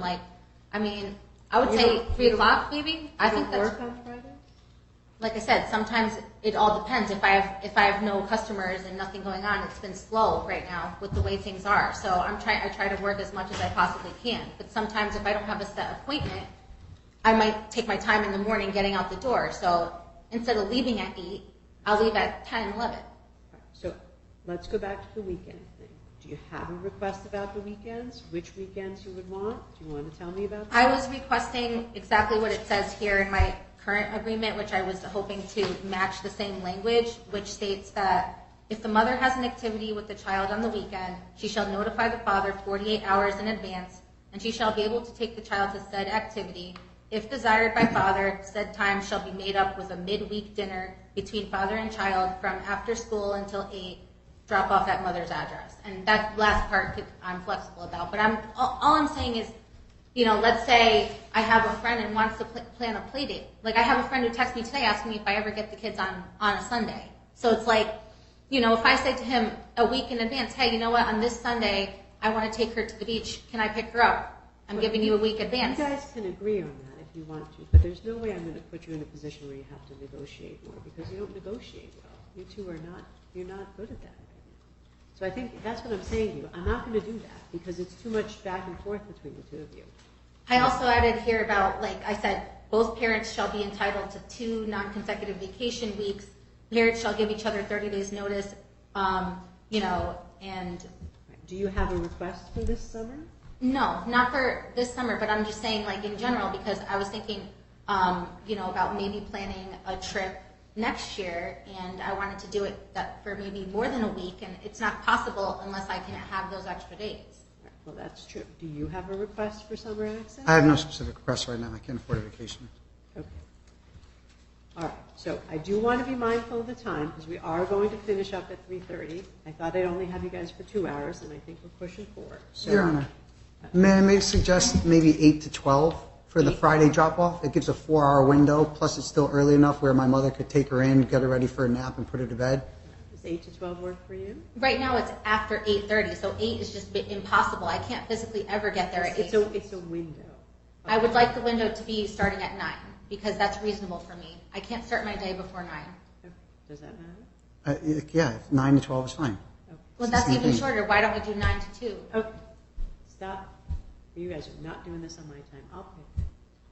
You know, he suggested exactly what you asked me for. And you said no. You asked me for noon, and he said noon, and you said no. He said 8. He started at 8. That's what I'm saying. 8 But to 12 is it's 4 a hours. window. So why is it only 3 hours and not 4 hours? Oh my goodness. Okay. Do you have anything else you want to share? Yes, I do. So, like I said, I'm asking that you rule on my motion to dismiss his motion number 142 because I was never served. Matthew stated at the 4/12/22 hearing that the judge said he had a choice between using AppClose and My Family Wizard. That's absolutely false. I just wanted to show this, which I wanted to give this as You evidence. have to tell me what it is. It's a court order. All right. Well, I have the court orders. Which one is it? What's the date of it? It's order number 439610. The date is 4/12/2022. Okay. I've looked at that, and it says Our Family Wizard. It says Our Family Wizard, so I'm just pointing out that he stated that she gave us an option. She did not. Also, the question came up about paying for it. It stated here on the same order, defendant father will pay the fees associated with the app. And the reason why is because during the hearing, he stated that he's willing to do anything it takes in order to facilitate communication. And he said he would pay the full amount no matter what it is because he said he was willing to go the extra mile so we could communicate with each other. And since that day of 4/12, there have been no issues with the drop-off pickup since we changed the location. And the communication, since he did download the app, it's been going through with the app. The only issue I'm having is, like I said, him intentionally ignoring the messages. So I was asking if they could order the same thing that it says on my other agreement, which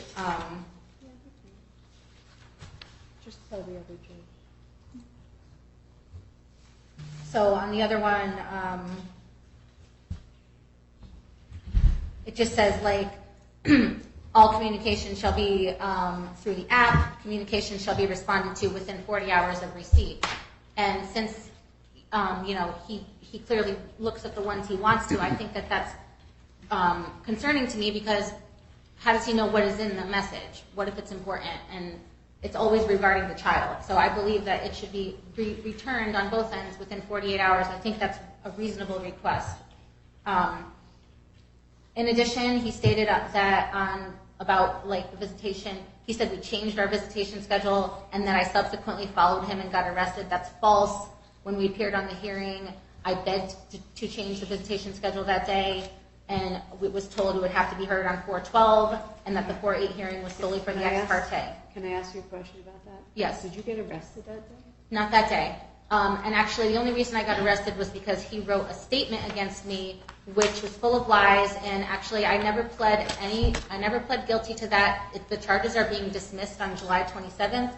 I already completed all the requirements and that the court told me to do, and no charges are going to be filed. It's all getting dismissed because I should have never been arrested in the first place. And he, on the other hand, has multiple convictions on his record, including reckless endangerment. Was there a protective order between the two of you? There is. Yes, there is. What are the terms of the protective order? It's a limited.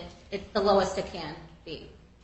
And that's also being dropped on the 27th, as well as the charges being dismissed. Right. And Your Honor, I have a copy of that police report if you'd like to see it. you can hang on to that. How will your schedule change in August? Are you starting school in August? Yes. Okay. And how will your schedule change? I won't be getting my schedule until July, so I don't even know how much my schedule is going to change. And also, I'm not going to be able to work as much because of that, so I might have to pick up another job or do what I have to do to work around it. So I'm waiting to get that schedule. Are you going to school in person or online? It's all in person. Okay, and where are you going to be commuting to? Hartford. Right, but you're going to continue to live where you are now in Orange? Yes. She's going to be going to Hartford? That's what she said. That's like driving by where I live. Yes, I think that's probably true. Okay. So when you get your schedule, is this access schedule going to need to change? I don't think so because I'm going to be taking classes at night. The only thing that might change is my work schedule. If I have to start doing something else or change things with my work, that's the only thing that would change. But as far as the access, I believe that it shouldn't, because if he's bringing her to daycare on Mondays and I'm bringing her his mom's on Fridays, there's really that won't affect it. All right, so this is what I was asking. You expect to be taking classes in the evening? Yes. Okay. So when do you expect those classes would start and end? I would say they would start sometime around 6 o'clock and sometime around 9:30, 10 o'clock. Okay. So who's going to watch the child while you are in this class? I'll have to have babysitter watching her. So the orders about daycare cover work. You understand they don't cover school? I was not aware of that, no. So the child support guidelines apply to work-related childcare. They don't apply to school-related childcare. So that's why I raise it, because I don't want you to think that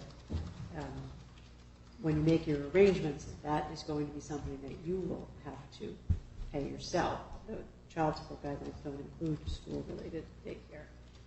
That's fine, but I just wanted to also clarify that there's been several instances where I have paid a babysitter for work-related things after the hours of the daycare, and I've told him about it, and he states that he's not going to pay it because he says, I have to only work during the hours of daycare, and that's it. And he tries to tell me, you can't work outside of those hours when, like I said, it's not so cut and dry like him. And also, he said he works 7 to 5, Monday through Friday, but he drops her off at the daycare by 9, 9:30, 10 o'clock. So how is he working at 7? Monday I don't. Please don't interrupt. He said before it was Monday through Friday, and he also stated that he makes... What about your work schedule? So are you working the entire time that the child is in daycare? Yes. But your schedule is flexible. To a certain extent, it's not extremely flexible. It's flexible in some extent, whereas if there's an emergency or something, I can drop everything and go. I don't need to ask my employer for permission, or if I need to take a day off, a sick day, I can just do whatever I want. But as far as making money and actually being able to work and bring in income, I need to put in hours to do that. Well, what about Fridays? So again, every day is unpredictable. It's very sporadic, and so I try to schedule things on my schedule, my calendar, and every week's different. But I give myself usually, between the hours that I'm usually working are anytime between 9 a.m. to 7, 8, sometimes 9. It all depends on the schedule. So it's not always like I'm working a set schedule, set hours. Okay. Let's. You told me that the Family Wizard emails that he gave me about the birthday party were not complete. Is there something else that you wanted me to see about that? Yes, and I also just wanted to say... Don't change the subject, okay? Yes, okay. I got to stay on one thing at a time. All right. So stay with me on that. If there's emails you want me to look at, Yes. pull them out now, Okay. and we'll show them to him. Just one thing at a time for me.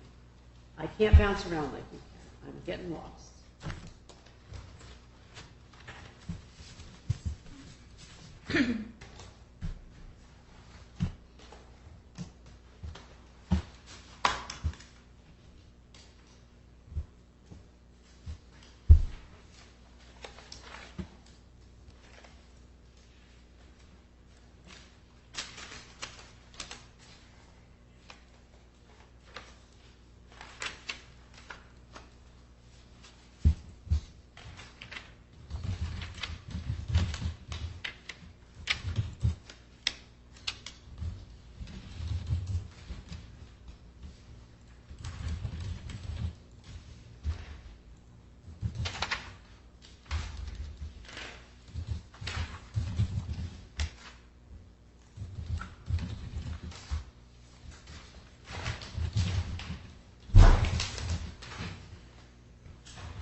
So can I show additional things related to that? Like, not just that specific one, because I have a lot of stuff that I would like to show. Okay. I would like to start with those. Okay, let me try to find that specific one. Give me 1 second.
Any progress on those emails?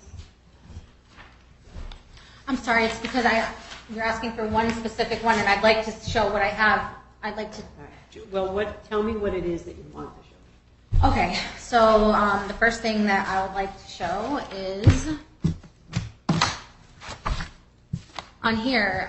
This is a message from Family Wizard between the two of us, which is from April 28th, 2022 at 9:36 a.m. When he actually sent me a message asking me if I wanted to meet up with him for coffee, to have a coffee date and discuss details of the party. Okay, so that's fine, but here's the issue.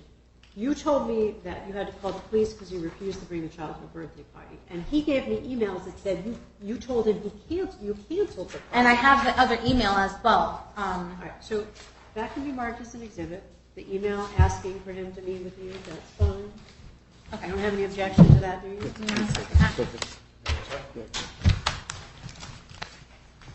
So I guess what I'm concerned about is that you told me he didn't bring the child, and he showed me something that said you canceled the party. So help me understand what happened there. Right, so in the email that he said it was incomplete. I'm getting the one that is the... Well, what does the complete one say? So I can't show it on the app? You can't. Well, no, I can't. You don't want me to keep your phone. Whatever we take into evidence, we have to keep. So you don't want me to keep your phone. But if you don't remember, you can tell me. I have it. Before we left, I wanted to show it, but then we had to come back. And Well, did you have communication after that? Yes. Saying the party's back on? we had a communication after that, and he said, I sent you the money. Please continue to plan it. And he conveniently didn't include that message in the one that he put in for evidence. And after that, did you have more communication with him about the party? Yes.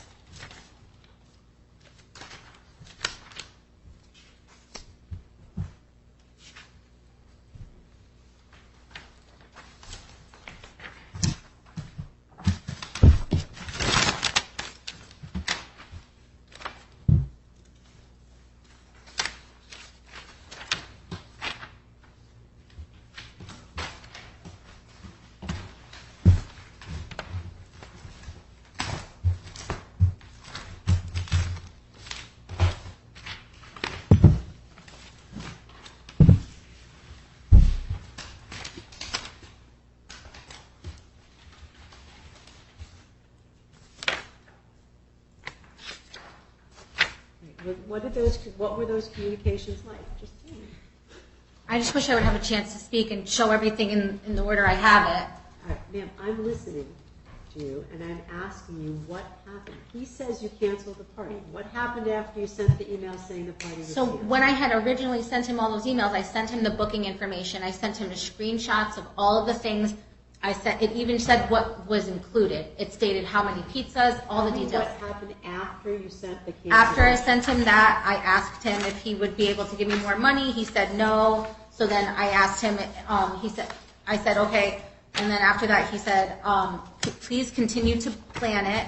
I sent you the money. You've said it's at this place. Please continue to plan it. So he acknowledged that he knew that it was going to be at that place. He stated that I never responded after that, which is not true.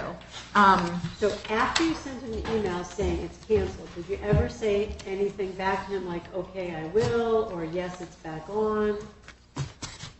No, because I already sent him all of the information. I sent him all the booking stuff, and he said multiple times, I know it's at Urban Air. I know it's between 10 and 12. Then he's saying to me, what date is the party? When it says on the court order, the date.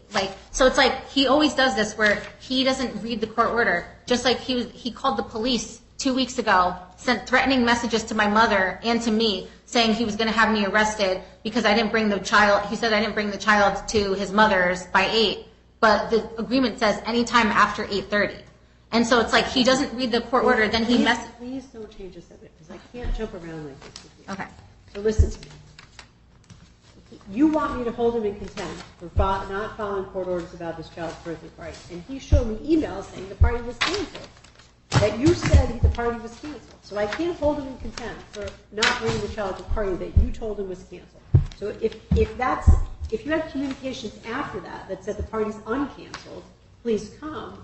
You got to tell me. Yes, on Thursday and Friday. And before the party? Before the party. And he was telling me, no, I'm not bringing her. I tried to file an ex parte because he was telling me on the Friday, 2 days before the party, no. But 3 weeks before that, you told him it was canceled. And so then there was no communication between that and the 2 days before the party? There was communication. May I look at my family wizard app? You can look at it, but I can't keep your phone.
So I have multiple communications up here showing clearly that we discussed over weeks and weeks and weeks the details of the party.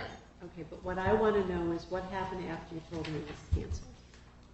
Because I think, I read those messages, and I think a reasonable person would read the 3 times that you said the party is canceled to believe that you canceled. So like on this message where he said, Right, I said to him, hold on, you got to tell me what that is. it's from my family wizard, and I said, Hold on. Yes. What's the date? this date on here is April 30th. Okay, so that's before you canceled. He stated multiple, he showed evidence of multiple different dates. He showed an evidence of May. Show it to him. Show it to the Okay. father. Hold on, don't read from it, just show it to him. Is that what she says it is? Is it a family wizard message between the 2 of you?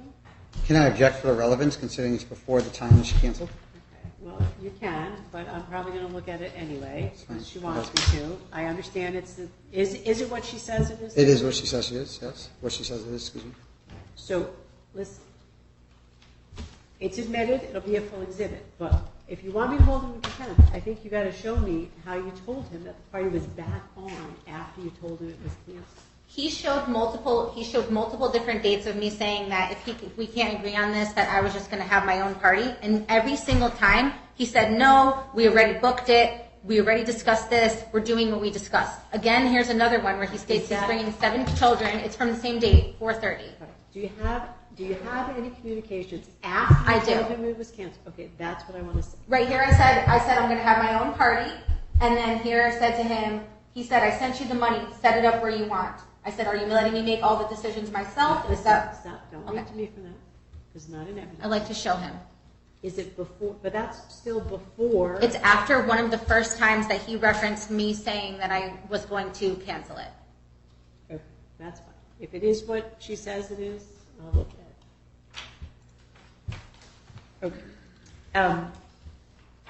No, this is before she says it was canceled. It says right at the bottom. She I'll put can them in administer it order anyway, quick. it's fine. I will put them in order. So Take it off. the plaintiff's exhibit is in April. The defendant's exhibits are in May. Okay. I also have 6 more pages that span over 2 weeks of us again discussing the details of the party. Okay. Is it before? It's the same date of 4:30, where I did say on that date that I was going to cancel it, and then he said no, continue to book it on with these details. So that is after I said I was going to cancel it. Yes. Okay. Take a look at those. It's fine.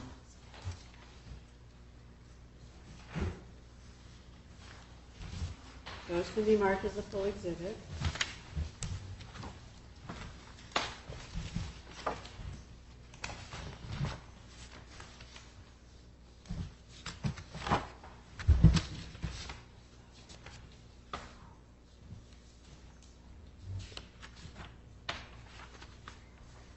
This is another one from May 2nd, where he's telling me to just spend $40 on the cake. I guess. Yeah, that's fine. I'd like to go back to this issue about the weekends, because I want to make sure before we stop at 3:30 that if you have an opinion about splitting up the weekends, that you share that with me.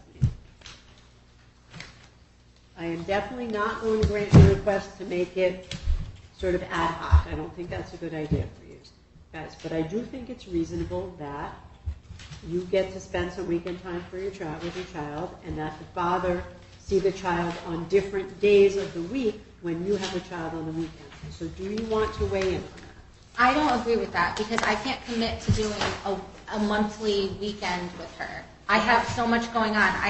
I'm a single mother. I have a whole house I take care of by myself.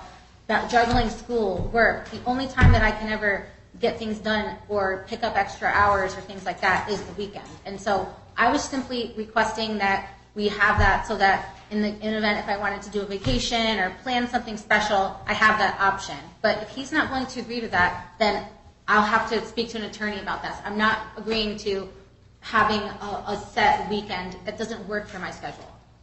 Okay. I'd rather have no weekends than give in to his demand. Okay.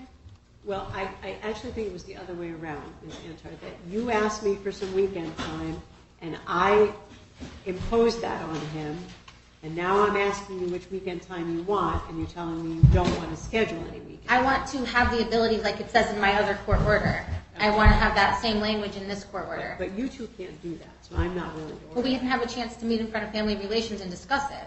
So the way, I just want to be clear with you, that the way the system works, the way the court procedure works, is that you only meet Family Relations once on your motions, and after that, you come see the judge. And that is what happened here. So there was no expectation today that you would be seeing Family Relations to negotiate, because you were set for a hearing today. So we are going to finish up, because I am very, very far over the time that I thought we would be spending together. You folks, I am going to issue some temporary orders on the existing motions. I'm not going to enter final orders on the existing motion, because the final orders are pending the outcome of your meeting and services with Family Relations. So you are going to leave my courtroom, go down the hall, meet with Family Relations, and they're going to talk with you and screen your family for appropriate services on the motions to modify the parenting, the legal custody, the physical custody, and the access schedule. So final orders on those things will not be issued until after Family Relations does their work, and if you can't agree, after a hearing. So temporary orders will enter after today. Final orders are not going to enter until after Family Relations is done with their work, and after, if anybody wants it, a full hearing on those motions. Everybody understand that? Yes, ma'am. Procedurally, everybody understand that? Yeah? I understand, but I also thought that you said after the break that I would have a chance to speak and show my evidence, and I was only able to give the one thing that you said related on that one issue. I have other things. These were all my motions for contempt. I want to be able to be heard. I feel like there's an extreme unfair bias toward him. I feel like I'm being treated unfairly. He was allowed to talk at several instances. He even interrupted you, and you didn't stop him. I just want to be able to show my evidence. I have so much evidence I prepared for this, and I'd like to be able to speak for a fair trial and say what I have to say and show the evidence to go into the court. Because everything he said on the record was false, and I have evidence here to prove it all. Okay, so Ms. Antar, we started this hearing with you testifying, and I appreciate that you got interrupted, but you mostly got interrupted with my questions about what you're trying to achieve here. I listened to you for almost 2 hours, and even in the last half an hour, which I devoted entirely to your rebuttal, you spent a lot of the time not answering my questions and not showing me the documents that you said you had. So I feel like we have really vetted these motions, and I can't imagine what else there is to raise here. Your Honor, may I please show my evidence here, like he had the opportunity to? Ma'am, I've been listening to you for hours, and I do think that you have made clear your position. I think I understand your position. I don't agree with all the assumptions embedded in your requests, but I think I understand your positions pretty well. There's many things I haven't said, though, and I feel like I'm not being given a fair day in court. I want to be heard. I want to be able to show the evidence I prepared. He's making allegations against me that are extremely serious, and you're speaking about entering in orders on our behalf without us agreeing to it. I'd like to show, you said I'd have a chance to respond to what he said. May I at least do that? Ma'am, I have another case that I've pushed off until 3:30 so that I could talk to you folks for the last 90 minutes, and we have done that.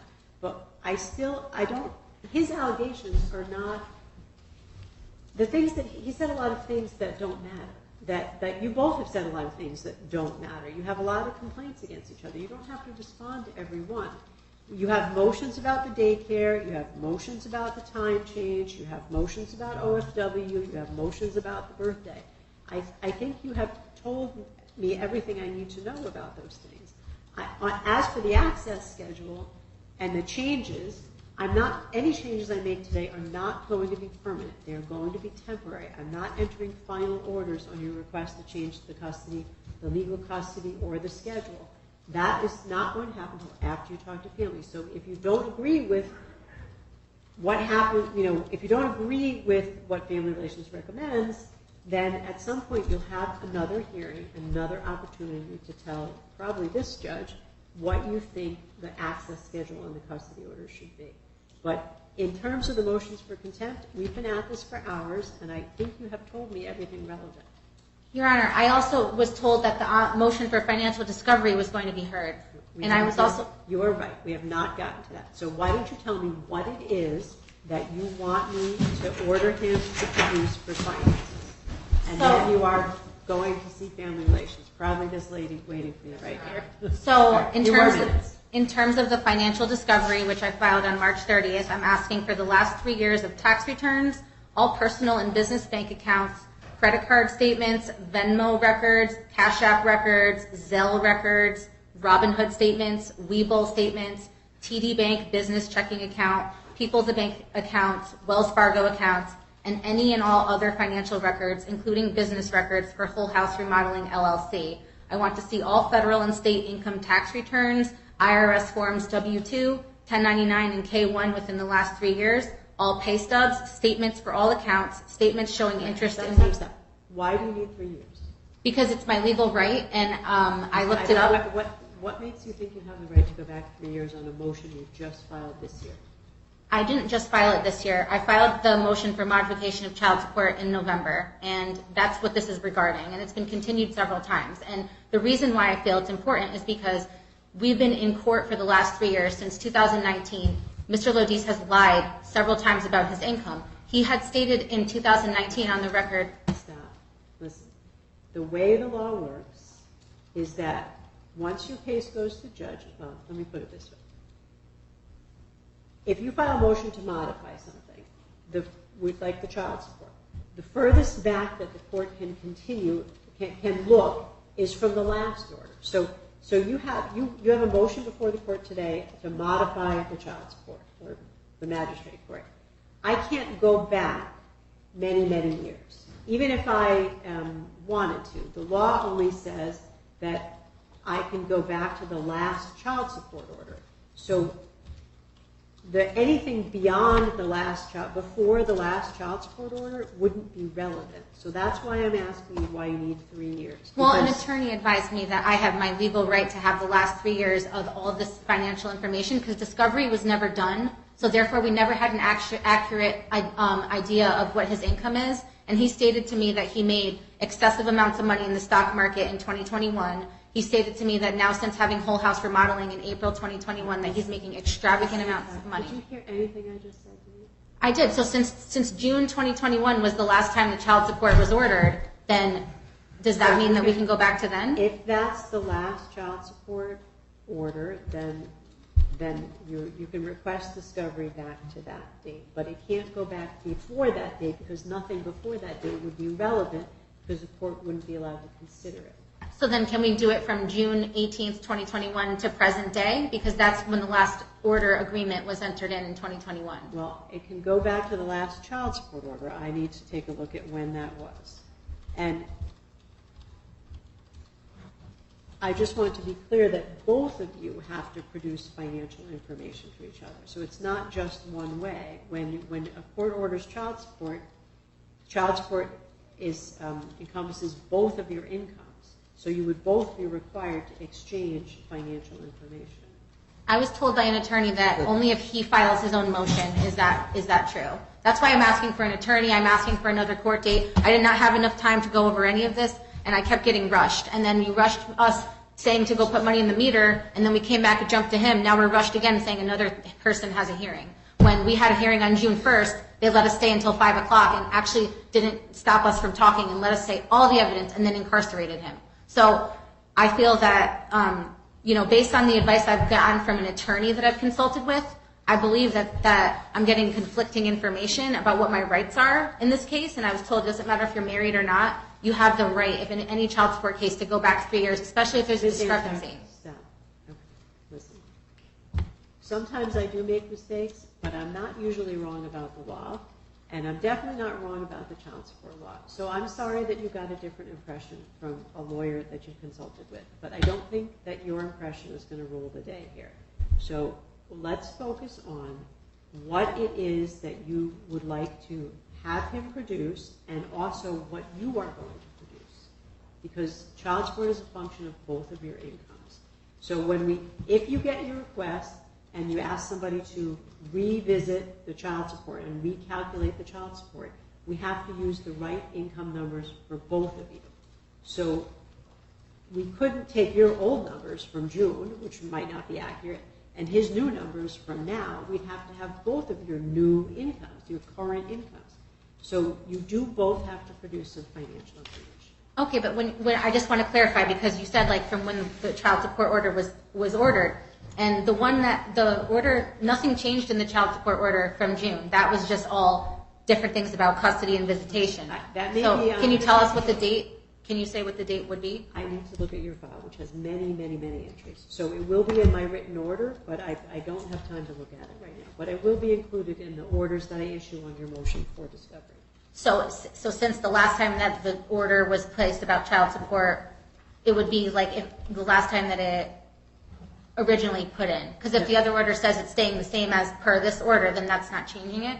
Just so I understand? Well, the reason I can't answer your question is because I don't know the answer to that question. I need to look more carefully at the orders that the other judges issued. It's not clear to me if they considered child support or just declined to change it pending that next hearing. So I need to look at your file more carefully. There are almost 200 entries in your file, so it's going to take me a little while. Okay, the other question is the whole reason why we pushed off that modification for July 11th was pending this. So now since we don't have an answer, are we able to get an additional continuance in that so that we have time for the discovery to go through?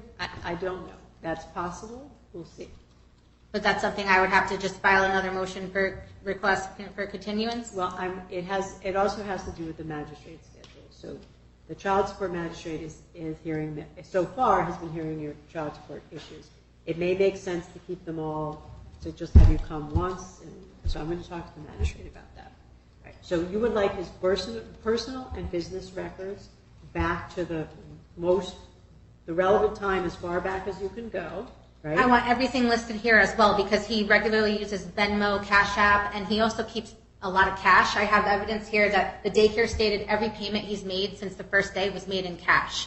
He regularly, also when he had the birthday party, he paid the girl in cash as well. So what he does is, that's why he's saying his accounts are negative, because he cashes checks and he keeps everything in cash in order to try to lie about his income. And I have a plethora of evidence of him telling me that he has made more money than he's ever made in his entire life since he's opened up his own company. He testified on June 1st that We're talking about what it is that you're asking for. We're not taking evidence on your motion for modification. I just want word for word all the items stated here. Okay. Well, I don't know what you're looking at. What are you looking at? Is that your motion? Tax returns. Listen. This is my motion, yes. Okay. So the list is in your motion? On the motion for financial discovery that was filed in the court on March 30th. Okay. So I will take a look at that motion, and I will issue an order on that in writing as well as all these other issues. Will that be sent to me? It will be sent to both of you. Thank you. At the addresses that you have on file, Shagbark Drive and Lyman Street.